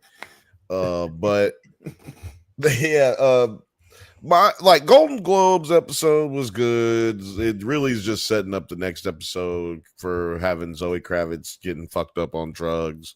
The next episode 9 is called CinemaCon, which is a great episode, guys. Hey, Yeah. Film Age. I said this was a great episode. For all you people mad because I ain't talking beautifully about this, gracefully about this show, I just want you to know Gotta be I critical. liked episode 9. I liked episode 9. I think that the show is funny. It is. Problem is, I don't feel like the show is going anywhere until this episode. Yeah. And that's because Griffin lets the cat out of the bag, letting Matt know, hey, Amazon's basically will try to buy this entire studio if we don't fucking show it. We got some money making potential. The board is gonna can all of us and all of the movies Matt says drugs you want to make. Well, he had already bought the drugs before that. That's true. That's true. He had already bought the drugs before that while he was hanging out with his mom, which sounds like a very Seth Rogen thing to do. Actually, I mean, I would have bought drugs with my mom. She would have been down for it. No. He just took his mom out to eat and got the drugs delivered to him, which is some boss dog LA shit. I'm not gonna lie. That's true. You're not gonna get that lie. It's not an Alabama thing. Oh, I've had drugs delivered in Alabama. You know what time it is. Yeah, okay. But I'm not that you were ever there. We need to talk about CinemaCon because it was a good episode. We're talking about the drugs. We're talking about the drugs that they had at CinemaCon. And for those who don't know, there are Comic-Cons and stuff like that where they have people come up on the stage and do the presentations and the big things, and the actors come out on stage and all this shit.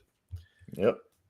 I see that all happened, Ice Cube and turns on Matt and start like leaves him out there to hang, him out there hanging, because nobody, after all of what happened in Cadell, there's free membership in the chat if you want to grab one of those.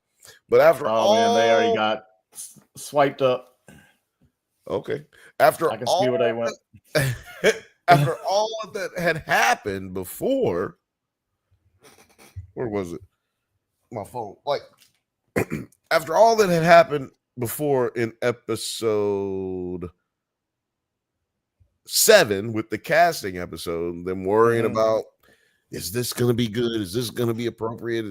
This is going to be racist. Well, what ended up happening? It had nothing to do with race. And it's like, hey, that one idea that you let this director get off talking about he wants to use AI animation, boom, what killed you. That's all people really care about, is just like, yo, I'm trying to make sure that people are taken care of. In Hollywood, that's all people care about. That's what I should say. Yeah. In Hollywood, that's all people really care about. So, Lil Frothy said, thank you for the membership. But yeah, Dale says absolute facts. Yeah, man. Hollywood people don't really give a shit about anything but like taking care of people, making sure everybody's good, and making sure I got mine. I need to be. I am included in everybody. Thank me. Somebody. I am a somebody. I'm kind of a big deal. Cadell says, why are people afraid to talk about Hollywood nowadays? And it's because people are afraid to talk about things that they don't understand. Or they feel like if they talked bad about Hollywood, they would lose money in some way. And since Hollywood don't pay us a damn thing, we can say whatever we want. So there's that. Well, Hollywood sends me screeners, so I will not say bad things about Hollywood. Also, until I get screeners, I will maybe say bad things about Hollywood. I basically live here, so therefore, I basically live in Hollywood. Like, I definitely live here. I'm just saying, I basically live in Hollywood, so I can't be saying anything really negative about it. There are definitely things that are negative in Hollywood and things that need to change. Sure. But that's what this show really stresses on, right? Like Matt keeps talking about in this episode how hey man, don't nobody do drugs. Like, what's up with the old Hollywood drug? You know, this is old Hollywood, like vintage type shit, man. Let's do it. Because it's kind of not how Hollywood is anymore. No, it's not. It's not. Because people want to, like, there's cameras, there's snitches, there's journalists. Like, journalists weren't at all the parties back then. Now they're at all the parties. Like, they're just as Look at popular. Diddy. I mean, well, those freak offs. But he was able to keep all of that under wraps for the better part For a of long 20 years. time. So, for a long time. But goes to speak to what I'm saying. Yeah. You have videos or evidence. People ain't gonna these days. Like if this was like for 50 years ago, Diddy would never been found out about any of this stuff, right? Oh no. We had this guy named Hugh Hefner that existed not too long ago. We don't know a lot of probably what went down with old Hugh. Check out the Playboy, Playboy Murders or whatever the fuck it's called. Yeah, the Playboy Murders. That was we were talking about a little bit on this channel. That was Cadell Castro says it's hard to talk about. Well, we not gonna make it hard. It's easy to talk about here, baby boy. We're gonna make sure this is a safe place for all of that. Now, the reason I thought the CinemaCon was weird is the one thing I thought was weird about it is that Griffin, when he gets fucking wasted, he starts traveling through the whole man. Dude, that was amazing. He put his hand into a bowl of cheese, of nacho cheese, started eating it, and was like, yo, I'm hungry. I'm going downstairs to get some food. The handprint, the cheese print on the doors, how they knew where to find it. Sliding all down, the cheese print on the elevator door. Like, Cranston killed it. Finally found this motherfucker, and he's eating lose him again. Yeah, there was a whole sequence. Like, he tried to pay for a game in lobsters in lobster. Yeah, what has happened to Vegas? Like, I was like, damn, nigga, you was going to Vegas 30 years ago and dropping lobsters on the table, talking about some 54 on black. Like, bro, calm down. But like, the ice cream part was my favorite though, because he's sitting there and he's like licking the ice cream like he's flicking the bean, and he just puts the ice cream down and jumps in the water. I felt like he fell. I felt like he was just like, maybe he did fail. Like, he was just like, whoa. I thought he was dead because I didn't know that there was water down there. Really convenient that there was a boat there, and it probably kind of hurt to land on if you were sober. Yeah, get it out. The Venetian, what was he falling in? Like a Venice. They were at the Venetian, so it was like a Venice style. It's a little lazy river around there that they put boats like in Venice. Yeah, I don't remember that when we went to Vegas. I saw it. Yeah, we didn't want to do it. That's why you don't remember, because it wasn't something we were gonna do. I feel like, I don't know. It was all about, well, never mind. Anyway. Yeah. Easy, man. What? John McAfee? I don't know. Right. Same thing. He got found out too. John McAfee. Who's John McAfee? The creator of like McAfee virus software. Oh, yeah, he did. Yeah, he is now, but he got found out. Oh, yeah, but have you not watched that documentary about him? Maybe. Dude, he goes around the world running from the fucking feds, like the whole documentary. Oh no, I hadn't watched that documentary. I need to see that one. That sounds good. Yeah. Bro. What? Bro. I might have to do, it's an old doc, so I might have to do that next week or 2 weeks from now, since this show's going to be, both of these shows are going to be on next week. But yeah, they get him back, and then Patty gets revenge and throws this nigga under the bus, calls the throws this nigga Griffin under the bus, calls the journalist that we see earlier in the episode, and has him come on out to the Venetian to see Griffin throwing up in a trash can higher than a giraffe's pussy, talking about some. And then when he slapped her, oh my God. That shit was funny. It was like he just like pop. Yeah, I just tapped it. It just gave her a little like, good for you. Like, yeah, that's what it was. He said, didn't I fire your ass?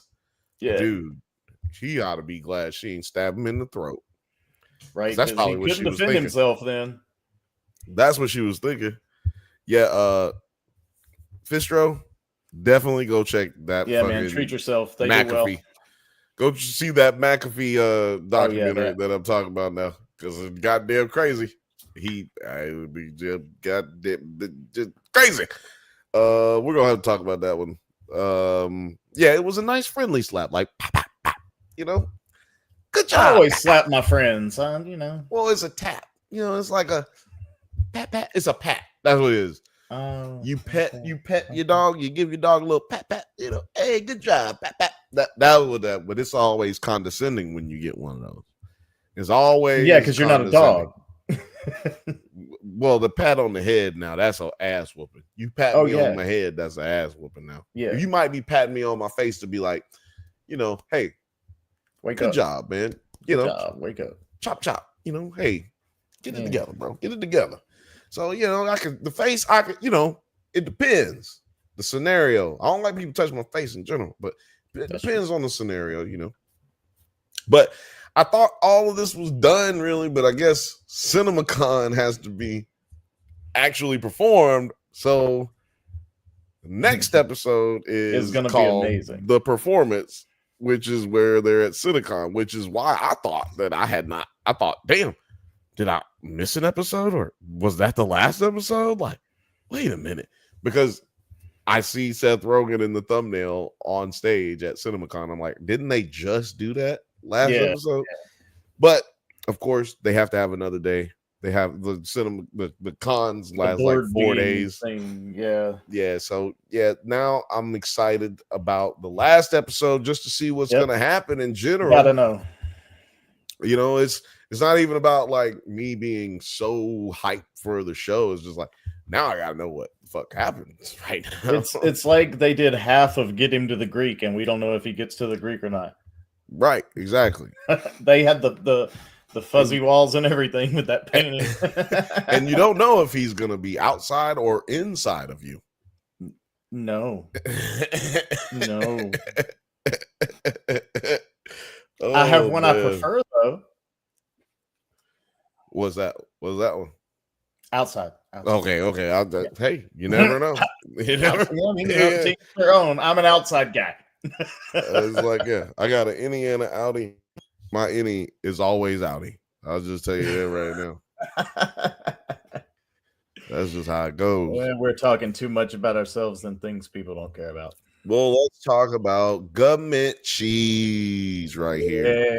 Yeah. Now, we already... Well, put it in the chat. Film Age, Lil Frothy, whoever, everybody out there. Maybe, well, not Lil Frothy because you ain't seen the shit, but put it in the chat, y'all. Which one of these do you like more? Which one is doing better than the other?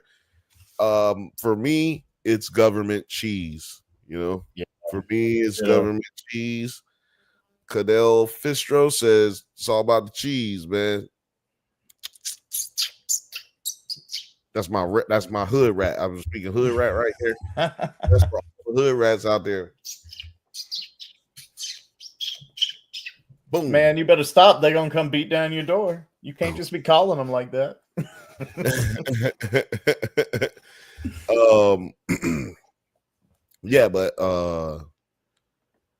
Like I said, government cheese for me is the better of the two.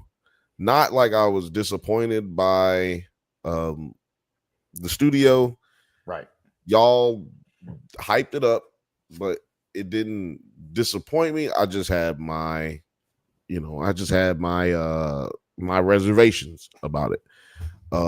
which kind of, I feel like, yeah, I was justified in everything that I thought it might be, because the idea is that I wanted to watch this show, Government Cheese, before I watch that show, The Studio, because The Studio will have another season Oh, if for sure. if these guys decide they want to do it again. Like, Yeah.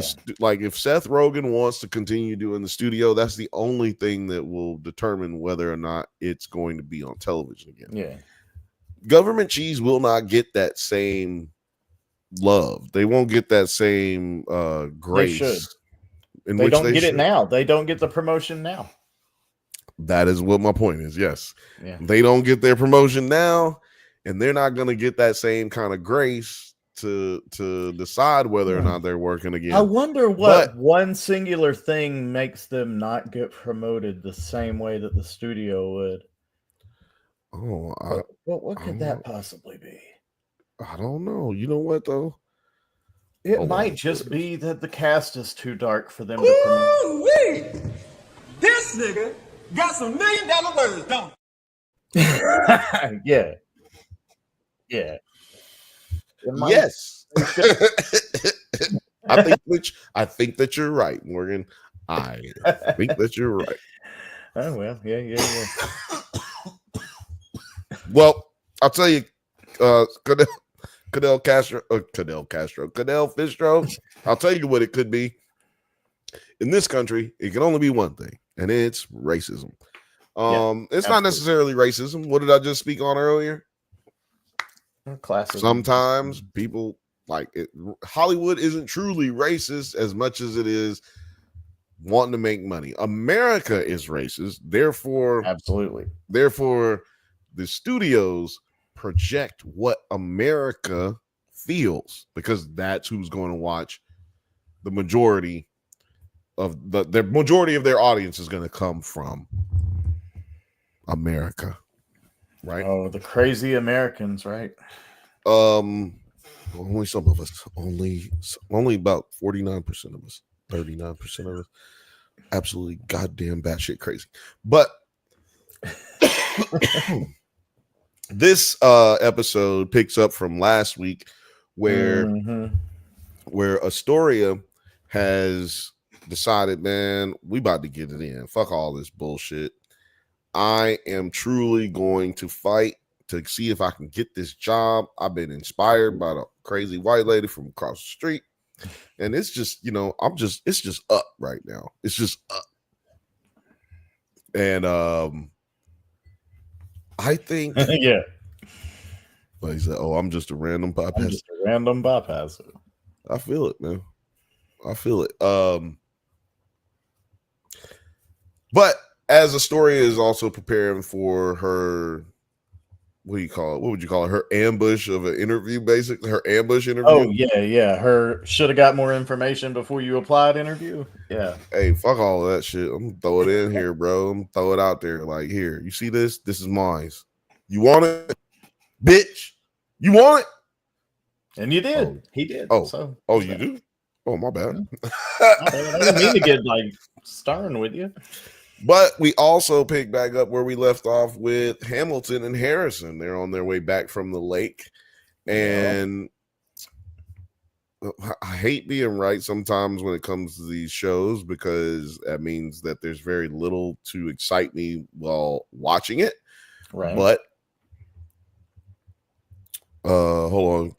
Cadell Fistro said, awesome stream. Love you both. Hope everything good for you guys. You're a legend, man. You're a legend. Also, fuck you and see you next time. Hey, see you next time, motherfucker. Good times. Good times. Like and subscribe, man. Hell yeah. Appreciate you, bro. We're here every Monday and Thursday. Every Monday and Thursday. Your favorite morning show's favorite morning show. Right here on the Drunk Banthas Channel and Nerds at Night. Yeah, but Harrison and Hamilton are coming home. And like I said, hate being right sometimes because television, it just makes it less exciting. Movies too. And Hamilton finds the little pamphlet of the back the of the temple in the back of the Hillel car. Temple. I said that was going to happen. Yeah, you did. But so far, nothing has come of that. Hamilton goes back to the temple to give back. Wait, he has the dream first, though. He has the. I was about to say that. I was about to say he goes back Yeah. to drop off the money to the temple as he promised God he would. But before that, we have Gloria leaving to go to that meeting that we were talking about. Yeah. And then the boys all basically leaving and handling their business, and when they leave, while Hamilton is Hampton is pretending to be asleep on the couch, right? Yeah. He's waiting for them to leave so he can go get this money back. But he must have actually fallen asleep while sitting there because he's pretending so hard. Right? He's pretending so hard. And he's like, you know what? Actually, I did not sleep last night. Because remember, he went to go rob the. Yeah, he was temple out all night. Yeah. So I'm pretty sure he didn't sleep after that either. I wouldn't have. Right. He was just like, up. So by the time he got real, he actually fell asleep on accident.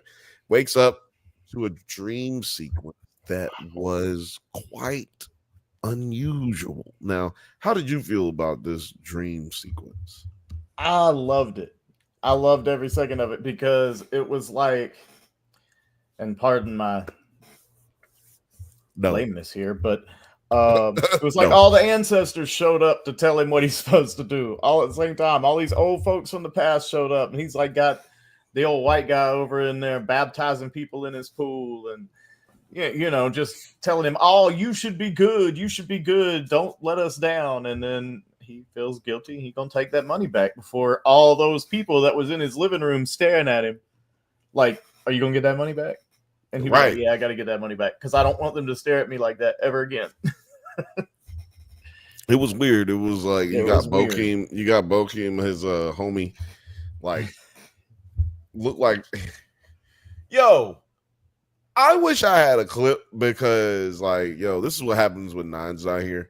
I cannot play y'all a clip because first of all, if I wanted to, I couldn't play you one because my computer is going to crash. But I also can't play you one because this is the hardest show in the fucking country to find clips of because that's what comes down to the part where we're talking about verses. It's like, yo, and I'm not blaming Seth Rogen or anybody for this other than the studio. Like, why is not Apple blaming Apple? Excuse me, the Apple Studios. I'm blaming them for it because, like, why are they not promoting government cheese? And why do I see promotions for the studio? Even though Apple TV Plus is not really a big promo type company, like studio, that like they don't really promote a lot of their shows, and most of their shows end up popping up with popularity after the first season. Yeah. And then picking back up the second season be what everybody kind of be into it. So I'm not gonna be upside their head too tough, but like, dude, I can't even find YouTube clips on. Yeah, there's nothing out there. I see the same other like there's us and one or two other people who cover this show on YouTube talking about it. So it's not getting a lot of love as far as the fanfare goes, but I hope there's actually people watching it. I think that right now it's it was at number 6 on YouTube as far as TV shows.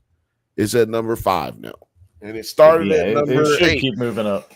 Yeah, it started at number 8. So I'm really looking forward to what it does next. I mean, number 1 is Your Friends and Neighbors, which I'm probably gonna have to start talking about on here because, well, no, it's on its 8th episode coming. That's another 8 hours of TV that I gotta fucking watch. And that one didn't hit me yet. I gotta give it another try later. Hadn't hooked me yet. I'm good. But yeah, it's the number 1 show out right now on Apple TV Plus with the studio behind at number 2. Number 3, Severance. Like I said, Government Cheese is number 5, but you'll never guess what number 4 is. The studio? No, the studio's number 3. Oh yeah, okay. Andor?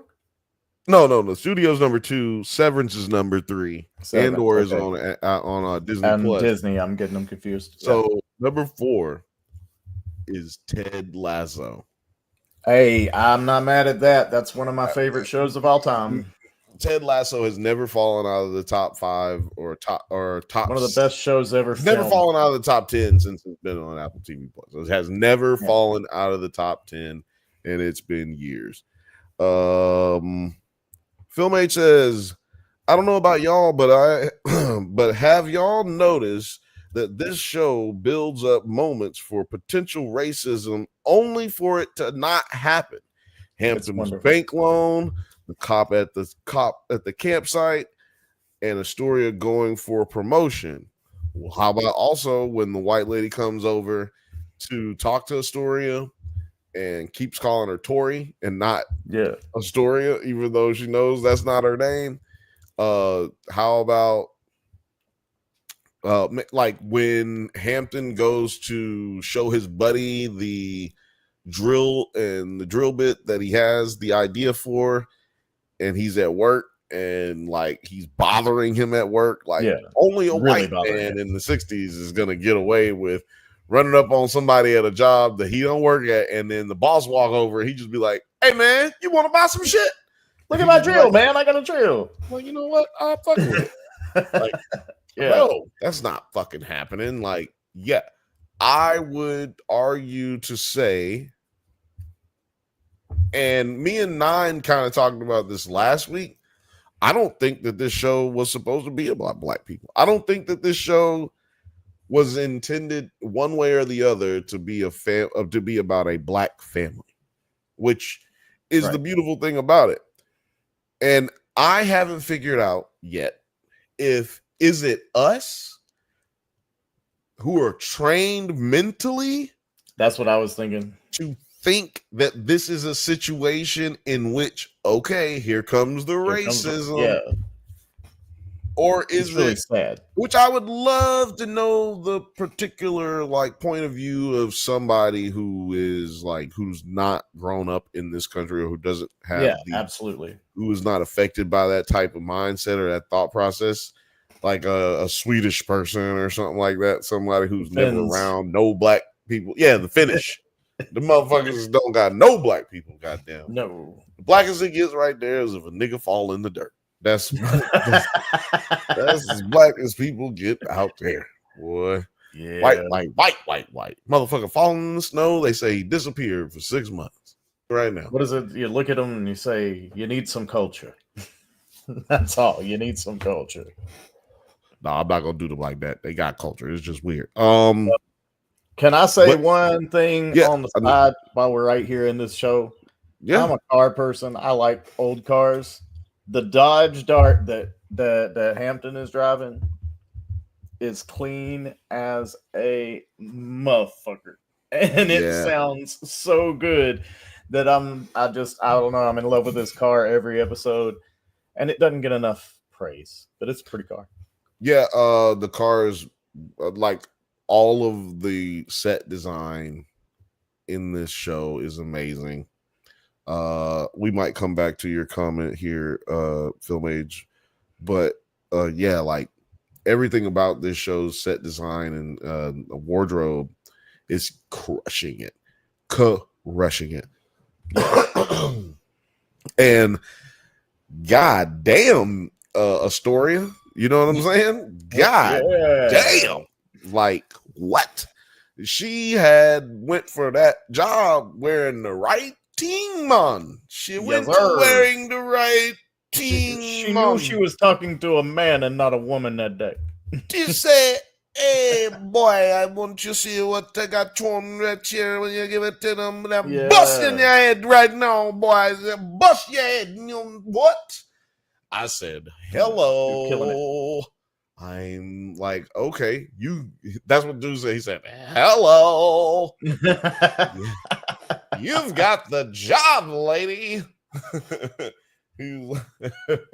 But even in that moment, you think something sexist is about to happen, right? You think like, okay, he didn't give her the racist shit, but maybe he's gonna be like, hey, you ever want to move to San Francisco? You good with that? You good with being my side bitch? Like, you never know. I didn't know that could even be a possibility or think about it. Like he might work at the San Francisco office too, you know. I mean, need a little piece here, a little piece there. Maybe I don't work at the San Francisco office, but maybe I need to be touched up a little bit before you go over to the San Francisco office. You know what I'm saying? It could have been bad. It could have been bad. It could have been bad. It could have been bad. It could have been really bad. We're clearly somewhere right out of Oakland or right outside of San Francisco. And like I think that was the first time they kind of mentioned what city we are in or anything relative to it, because she's thinking like, okay, if I go home, if I'm traveling to work like for an hour and a half, 2 hours to get to work, is Hampton gonna be out here running tricks while I'm fucking gone? And no, he'll be doing something much more stupid, just guaranteed. Guaranteed. He's like, hold my beer. Bitch, you talking about tricks, bitch? Oh no, hold my beer. I got something for your ass. So what do you think about the detectives, man? These two new detectives. Well, it's funny. I was about to get to that because I was about to mention how, like last week, another thing that I predicted, it is Bohem in the fucking dude in the chimney. But like, dude, what happened? Why is he passed out in the chimney, dog? But anyway, they get the call to go over to these detectives. Get the call, of course, because the temple was robbed. So therefore, Rabbi has to call the police. He calls the police. The police come over. And I can't remember the Asian lady's name, but she has been in a lot of stuff. She's great. She's a straight up character actor, Hollywood royalty. Yeah. If you don't know it, mama, I know it. We see you. Excuse me. Yeah, you are a Hollywood MVP for sure. Matter of fact, I don't know your name, and I'm not looking it up. I'm not either. Sorry. I'm going to drink out of this Hebrew-looking glass here, and I'm going to give you a toast. Since we're talking about a temple, you know what I'm saying? Well, here's your toast to you. Shalom. Yay. Lord of mercy. Drink them if you got them. Smoke them if you got them. And plane is going down. Drink them if you got them, and drink responsibly, please. Yes. Yeah. No, what's crazy about that Asian lady is I always forget her name, but I never forget her because she looks a lot like my grandmother. Yeah, I'm about to look it up right now. Oh, she does look like Baba, kind of. Right. Yes, okay. I know his grandmother. Yes.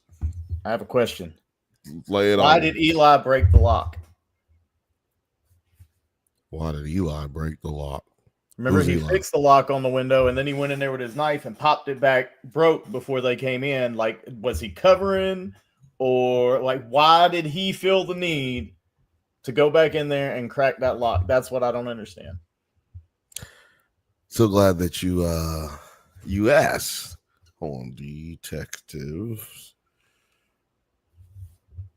So, if I'm not mistaken, Bokeem's character said that he had a band on the inside. Yeah. And that's how he knew when to be there and all this stuff. And he knew that the latch was going to be open because nobody fixed the window. But he fixed it. And then he left also his keys in the door. And so he's trying to, that's okay. It makes sense now. I didn't think about that. Yeah, he doesn't want to be like, oh, I just left my keys in the front door and they came in, took everything, because he looks real complicit then. So yeah, okay, exactly. I don't know why I didn't put two and two together, but yeah, okay, that makes sense. Exactly. Like, oh man, I cannot find. I liked when he's sitting in the temple praying, Nope.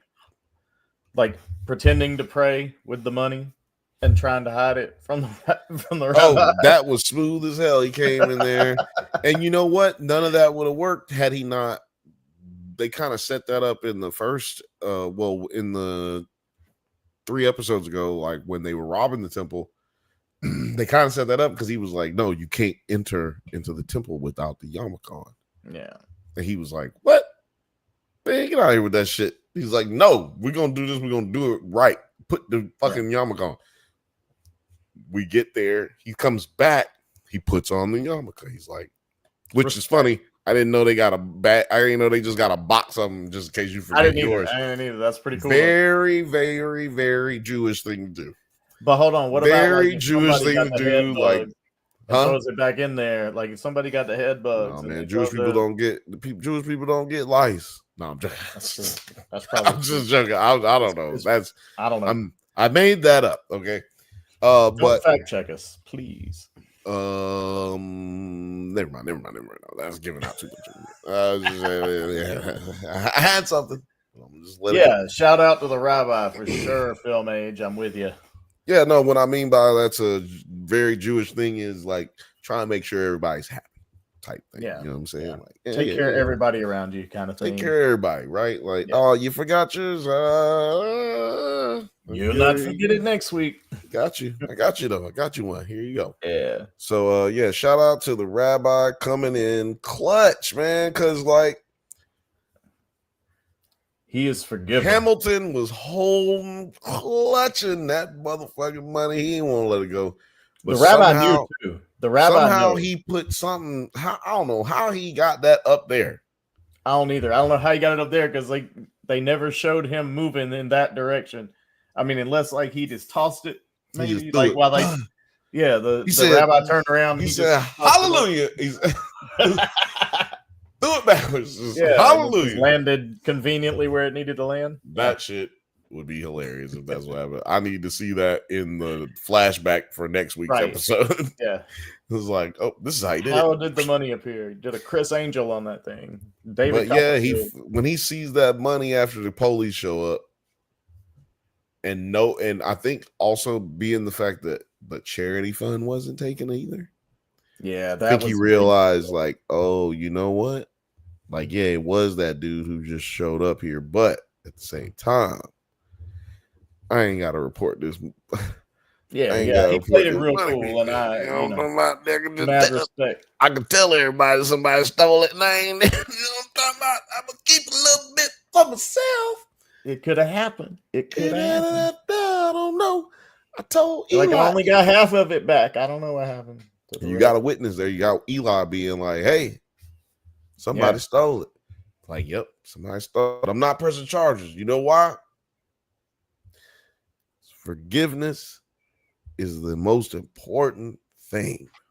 Forgiveness. For me to forgive you. Because also, $2,500 in my pocket don't hurt too much either now.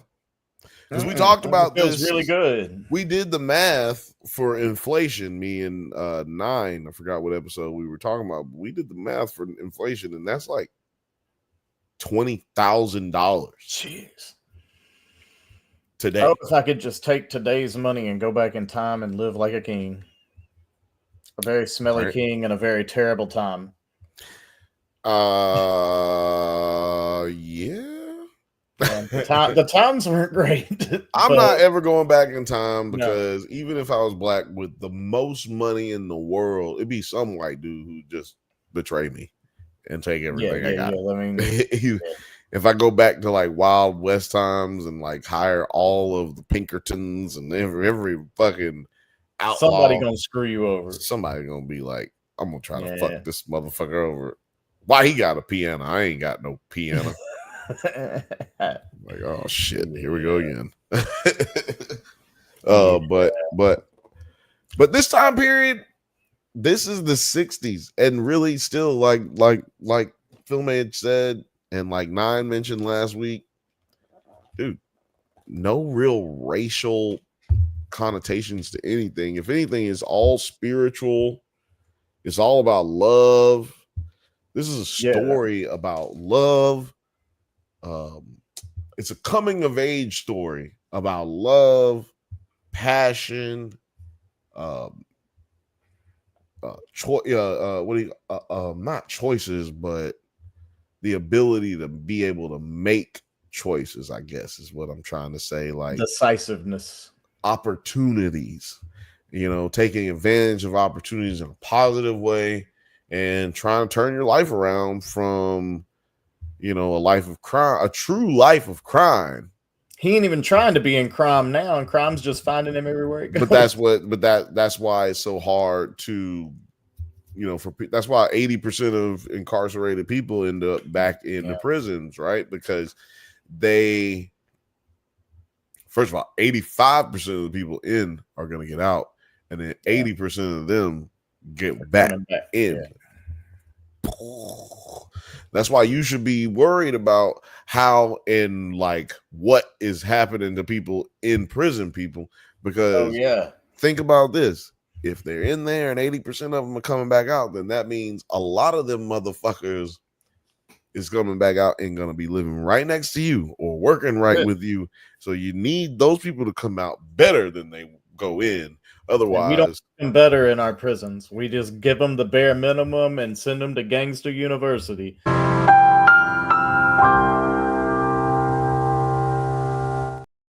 That's it. That's it. That's it. That's college for a drug dealer, man. Yeah, and there's somebody with a 20-minute YouTube video explaining the exact same thing that we just said in 45 seconds. Yeah. It's almost like we lived this. Anyway. Yeah, but Hampton goes through this dream sequence, gives back the money, and in this we move away from Hampton in his story and start really focusing back to the like, hey, what happened to Bokeem? Oh yeah. Because the old lady is still messing with these detectives, like, hey, y'all better get your ass over here. There's somebody in my chimney. Yo, I know I said last week that there was somebody in my chimney, but to be fair, last week there wasn't a shoe in my chimney. Yeah. Oh man, can you imagine? What would you do if you just saw a fucking shoe fall out the top of your, like, you don't have a fire going or nothing, you just see a shoe go bloop. There's about to be a fire going.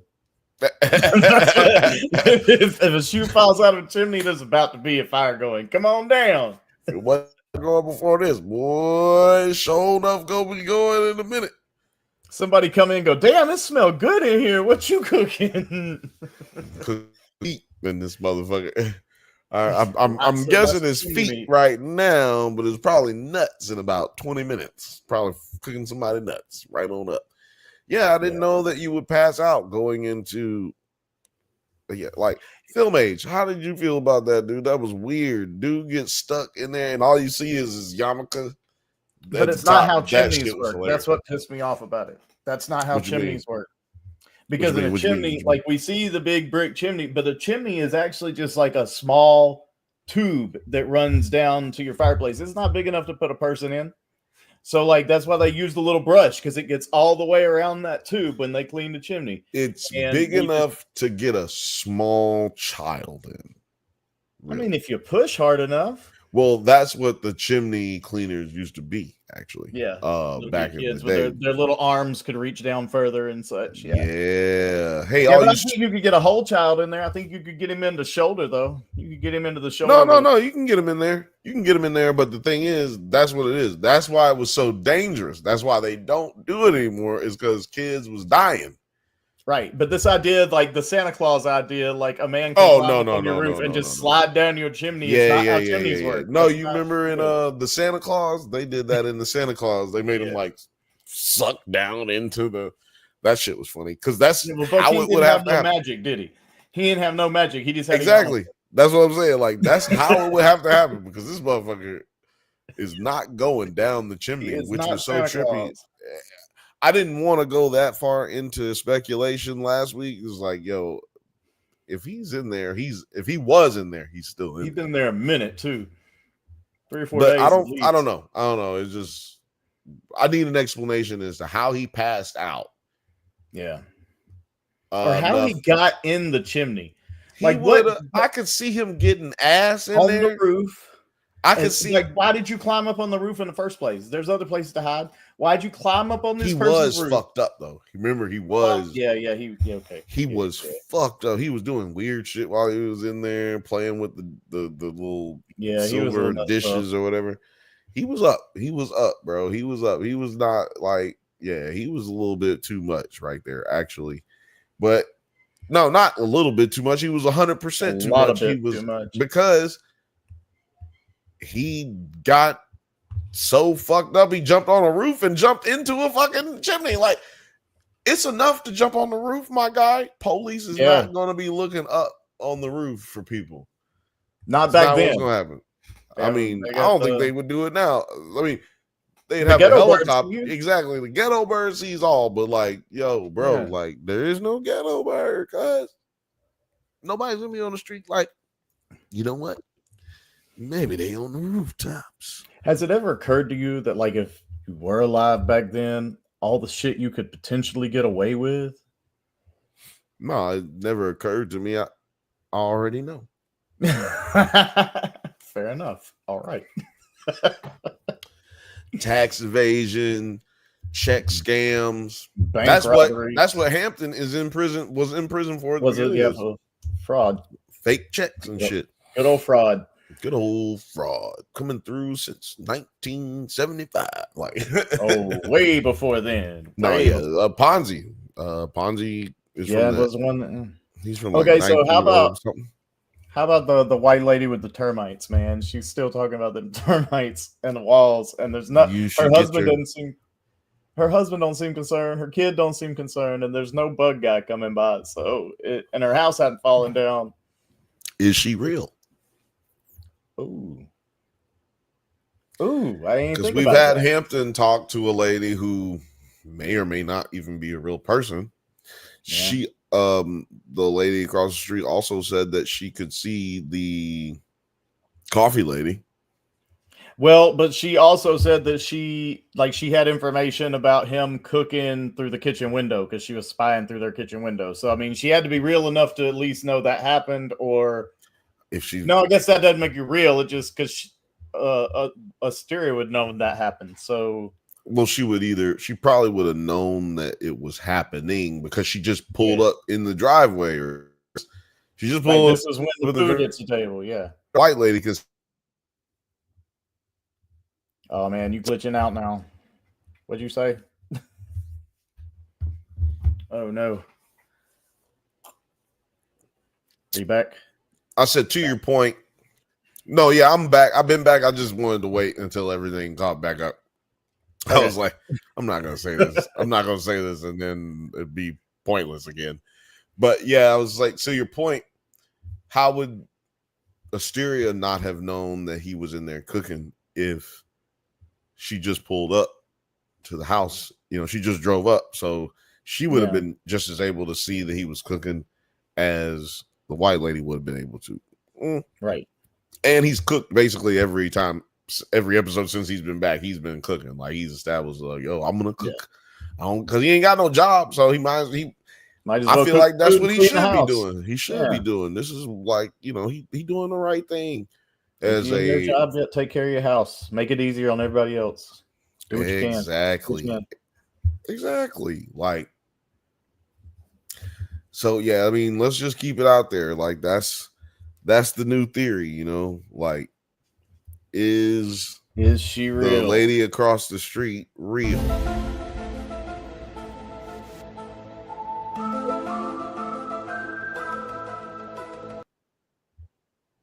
What'd you say? She could be fake, man. She could be fake, man. She could be fake, dog. I don't know why that didn't let me talk just then when I'm playing that from a different computer. That was unique.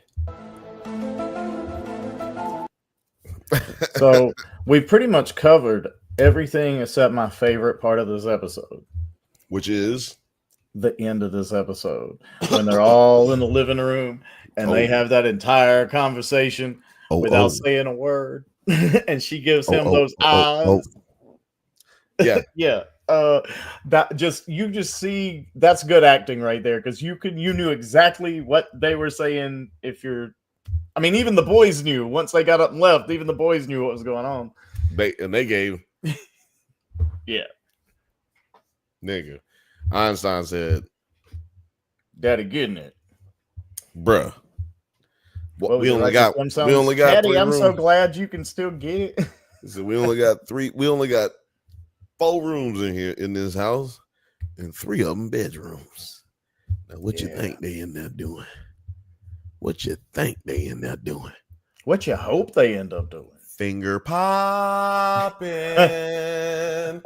all night long is finger popping for me and you. How did that turn into Deputy Dog somewhere in there? That's what I have to do when I don't feel like singing for real, and I need to like still convey the same thought. You just go bluegrass. For me and you. Yeah. That's that old damn, I can't remember that dude who played Winnie the Pooh, but yeah, he was in like all the westerns back in the day too. But yeah. That was a great part. Like I said, a lot of you know what I'm talking about? It was definitely heated up in that room. Storia, man.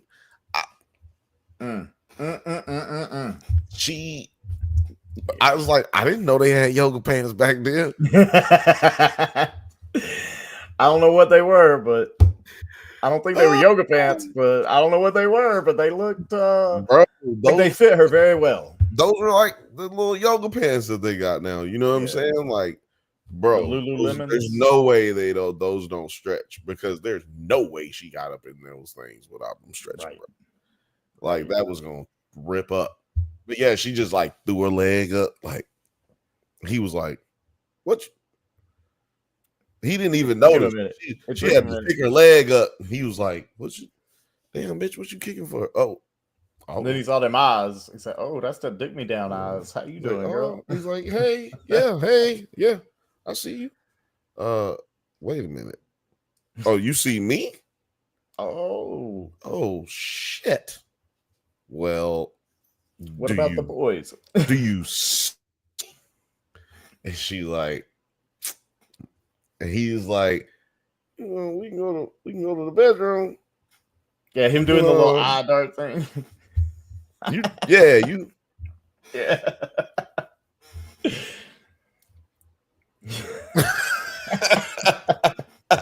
Like my eye almost fell out of my fucking socket right then. Boys, watch some TV. Daddy got to go put in some work. Didn't nobody say nothing. That's what I thought was the best part too. That was it was wonderful. It was like a true American time. Hey, and that was as black as this movie has really been. Honestly, I mean, this show has actually been. That was as black as it's been. It's like, hey boys, like yeah, we all hanging out together. You know what I'm saying? What's about to go down? What's up, girl? You know, they probably saw him over there doing all the head stuff too. Like, well, that was the thing. She didn't do anything really. That was amazing to me. Is that she just kept looking at him. Reset. Like, reset. What's he gonna take, my guy? Reset. Yeah. Reset. She was just like that. Slow. And he was like, "But bitch, you said you don't want to." She said, "Reset." But you really want to reset over and over. She said, "You know what? I'm gonna just go ahead and go." I would have been back there too. Like, shit, worst thing gonna happen. She tell me to go back to the couch, and that's what she was doing. That's the type of time we was on anyway. So like, I'm going up there. Yeah, I was already on the couch, man. I might as well try to get it. Yeah, I just realized this nigga's sleeping on the couch. Like, this is real life sleeping on the couch, because like there ain't no other rooms in the house. So he's really been On the sleeping couch. on the Grown couch. men don't need to sleep on the couch. Bad for your back. It's bad for your back. And you know what I'm saying? I need my back to blow your back. You know what I'm talking Where's that more you know button? Yeah, right. That would have been a perfect time for it. Yeah. You know. But yeah, I guess we can say for like her dude that she was fucking, I guess officially. Do me a favor, please. Get out of here. Get out of here, man. Yep. He's Yeah, done. He's done. He's done. Because He's done. when I give her this thing, boy, she gonna forget all about you now. Yeah. Shout out to the dude who's playing Hampton. Got his name. I think it's Okanwu. I can't remember his first name. Yeah, I wasn't even gonna try. But I did think it was kind of cool the way they acted that out, where you could see that they haven't kissed in a while. And it was like, oh, I know this. I know how this feels. I know who you are. And then they start getting all touchy and getting into it. But that first moment where they're both kissing each other, like, who is this person I'm kissing? Because it's been a while. That was intense, man. And that, like I said, no words spoken. They gave so much at the end of this episode. Absolutely. And next week's going to be insane. Yeah, I mean, Hamilton definitely hadn't even touched a woman. No. I mean, he might have touched a dude, but he definitely hadn't touched a woman. We don't know what happened in prison. We don't know what happened. We don't know what happened. But we know he hasn't had sexual relations with a woman quite some time. Did you have sexual relations with that woman? Woo! Make your head blow off. That's what he said.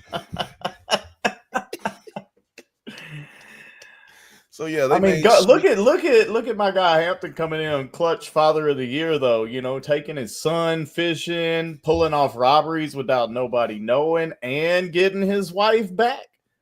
My boy is doing it big. Yeah, and he's only been out of jail a week, maybe 2 weeks. He probably busted in her too. Ooh, wait, I probably shouldn't have said that. Some of y'all don't like that. Einstein's gonna get a little better. Some of y'all don't like that kind of nasty language. Yeah, not outside of the bedroom. They'll be like, why are your two older boys 12 years older than your youngest child? Because daddy was in prison. Daddy was in prison. You know what I'm talking about? Hey, I had to make up for lost time. Daddy gonna be 90 at their graduation. Hey, but shout out to Unwoo, I believe is his last name, man. You know, I really like him as an actor. His British accent comes out a little too much for me when he's doing movies and TV shows. But I will say this, and this goes for the studio as well. There is a necessity to doing shows in Los Angeles right now. And Okanwo didn't want I'm probably murdering his last name, but he didn't want anyone. He wanted to do the show and wouldn't do the show apparently unless they did it in Los Angeles. And most of his reasons were for personal reasons. He didn't want to be away from his family. But when he was on set, right. And when he said when he was on set, there were people, I guess there were people who knew that, and they were just constantly coming up to him and thanking him, and they were just really appreciative because they didn't have to travel either. Well, not just travel, but you might not get to travel if they do it somewhere else. You wouldn't get the job. It's cheaper. You might get the job because like it's really cliquey. It's like about teams, and you know, you get on a team and they love you know, type shit, and they'll call you for certain things. But what if you don't get called for certain things because it's out there? Or what if you can't do it? You can't. It's not paying you enough money. Because, you know, like people in the industry, dog, they're not making millions. Like crew people ain't making. Crew people are making anywhere from $20 to $30 an hour. Just regular ass folks out here. Just regular people. And so maybe they can't fly to Vancouver, you know, for 7 months or 6 months or 4 months or 3 months. These things become like deal breakers for a lot of people, and it's cutting down the community of the entertainment community right now. I know when y'all hear people like me or others talk about this, you be thinking, man, fuck them motherfucking rich ass, liberal ass motherfuckers, tree hugging ass motherfuckers. Like they ain't all rich. They get paid to do this. And yeah, exactly. They not all rich. And even a lot of them that you think are rich probably aren't as rich as you think they are. If like on a lot of different shows out there, just because you see a face on your TV does not mean that they paid that person worth a damn, especially if it's a woman or a person of color. Yeah, it's just hard in general in Hollywood. Yeah. It's hard in general in the entertainment field when you're trying to make money professionally. Entertainers are a dime a dozen. But entertainment is priceless. So if you're an entertainer now and you want to continue to be that, I suggest that you be prepared for that mindset. I mean, that realization of you need to get good. How hard it is. Not just get good, but you just need to be comfortable in the shit that's gonna suck. Be comfortable in the bullshit. You know what I'm saying? Because that's gonna happen. You know what I'm saying? It is tough. It is just tough. Going back to that. Exactly. Just tough. Going back to that. Because it is, man. But yeah, shout out to both of these shows choosing to do the show in Los Angeles. I guess you probably can't do the studio outside of LA. Would be difficult anywhere else. Man, oh yeah, you know what I didn't mention about the studio? Shout out to all of the set pieces, man. Yeah, they also had a great set and design and wardrobe. It's almost like they're in the 70s with their shit for some reason. But it's something. Yeah, it's weird. It's so weird, but it's so cool. And you know, they've got all the restaurants and bars and shit that they go to. That restaurant, I like the opening sequences too. The 1970s opening sequences are always good. Yeah, and the jazz music playing to show the chaos of jazz music playing to show the chaos of the studio and the nature of what's going on in Hollywood in general, but in this television show particularly. All of that is just driving the show and making it great. And all of this is happening in Hollywood. And, you know, maybe most of you don't care about that because you're like, well, it doesn't matter. But I'll tell you why it matters is because there's way more of them, way more of us out here than there are of us out there where you are. And if they're not making those projects here, then they're going to be fewer and farther between. And then you don't have as much content. This has been one of the best years for television and movies ever, as far as quality and as far as making money. And we're not even halfway through the year just yet.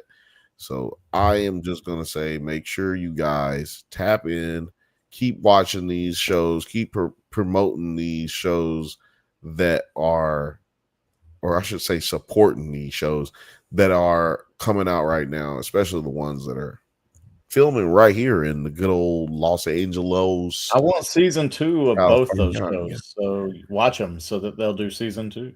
Exactly. I don't know how you would go about, I don't know how they do the metrics on there, but Apple, but if you know the metrics are happening, if you have at least 10 subscribers, Apple, after this, it's because of me. So shoot your boy some bread. Shoot your boy some bread. Sponsorship. I don't need sponsorship. I need some money. Well, I mean, you can be us. We can do both. We can meet in the middle and a little money, little sponsorship. We can do both. I need a lot of money, little sponsorship. I want the money from a sponsorship. That's cool, but I have to do less work if you just give me money. That's fair. I mean, just like that in, what was it, in Living Color skit or Mad TV? Right. Get me. You can make me rich. You see, the way it works is you ain't never gonna be rich. Well, you might as well give me money so you can make me rich. See, I am Louis Simmons. It is a flawless business plan. Man, let me tell you something. That's one of the best bits in the history of bits. I hope Yeah. this next episode of the studio isn't just a 22-minute bit like the first half of the series was. But yeah, let us know what y'all thought about the studio. What did you think about Government Cheese? Which one do you prefer? It's right here, man. It's Government Cheese versus the studio. Next week, we're going to be doing both. Ooh, Lord have mercy. Next week, we're going to be doing both. We're going to be covering both of them right here. Government Cheese and the studio. Maybe I'll superimpose my face on both of them, right? That would be funny. Do some That would be AI work hilarious. with it so that you could get a pose or something. Yeah, that'd be great. Hold on. How's it? Hold on. Which way I need to look? This way and up? No, the other way. Other way. Oh, this way for me. Yeah, but for all of us, it's that way. Yeah. No, I think you went too I far. think it's this way for everybody else. But Oh, okay. For me, it's yes, me and Terry have had this conversation. yeah, it's happened before. And I'm like, bro, I know you think it's. I know Right, like you up think here it's. or up here or down here. I know, but trust me, it's the way I'm seeing it because that's the way it's gonna go out. Because I started the stream. My stream, my rules, baby. Well, yeah. Well, it's just YouTube. Shout out to YouTube. Shout out to everybody. Shout out to all the members. Like I said, shout out to the new subscribers. The new Love subscribers. you guys. Who was that we got here? We had people in the chat. We had Cadell Fistro. Y'all have no idea, man. Cadell Fistro was out here killing it. If I did a giveaway today based off the comments, well, and they would get a box of merch. That's all the people. That's the only people who would get anything. Right. Shout out to Deliberating Dog Face Dudes. That's Shout out to name. Books, Gers, and dude, that is a badass name. Deliberating Dog Face Dudes. Yeah. Shout out to you, DDD. Deliberating Dog Face Dudes. I'm probably never gonna say that without saying it the whole thing. Probably not gonna say it without saying the whole thing. So yeah, shout out to Deliberating Dogface Dudes. Shout out to Books, Gers, and Purrs. Shout out to Film Age always. Shout out to AC. Shout out to Little Frothy. Little Frothy. Shout out to My Beautiful Dark Twisted Nitrous. That was also a fucking awesome name. Why was everybody here with dope ass names today? I don't know. Cadell Fistro or Sadell. I'm gonna say it's one of the Cadell. few times Othelius misses, and we have all this crazy names today. He would have had fun with that. That's right. Othelius missing out, but he will be wise because he be tapping in. He be tapping in. Shout out Monday. To everybody who be fucking on here. Oh yeah, that's right. That's where you can find us, man. There's no point in me asking where the people can find you, Morgan. You know where they can find you. They can find you right here, and they can find you on Instagram if they so choose. But or Xbox or PlayStation or wherever. But it's more important what time and what day you can find them here. You can find us here on the Drunk Banthas channel and on Nerds at Night at what time? On Mondays at 7:15. On Mondays at 8:15 p.m. Pacific time. 8:15 p.m. Pacific time. I got that wrong earlier. Yeah, every Monday it's Bantha. Well, I'm gonna start over. Okay? Start over. Now. Yeah, your mic's cutting it out anyway.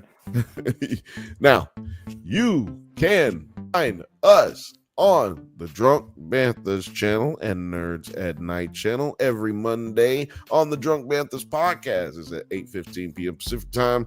Don't forget to hit the like and subscribe button so that you make sure you'll get notified by YouTube. We're also right here.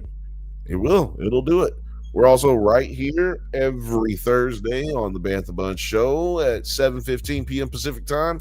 Wherever you are in the world, it's the best show in late night and the best show in the morning. It's your favorite morning show's favorite morning show. I can't stress that you guys need to drink responsibly and fuck with us every one of these days. Go check out our Does It Hold Up episodes, Return of the Jedi, Fucked Up Star Wars episode on YouTube on Nerds at Night and Drunk Banthas. Man, it's been a fucker. Couldn't have done this without you. Shout out to our guest Morgan, and may the force be with you.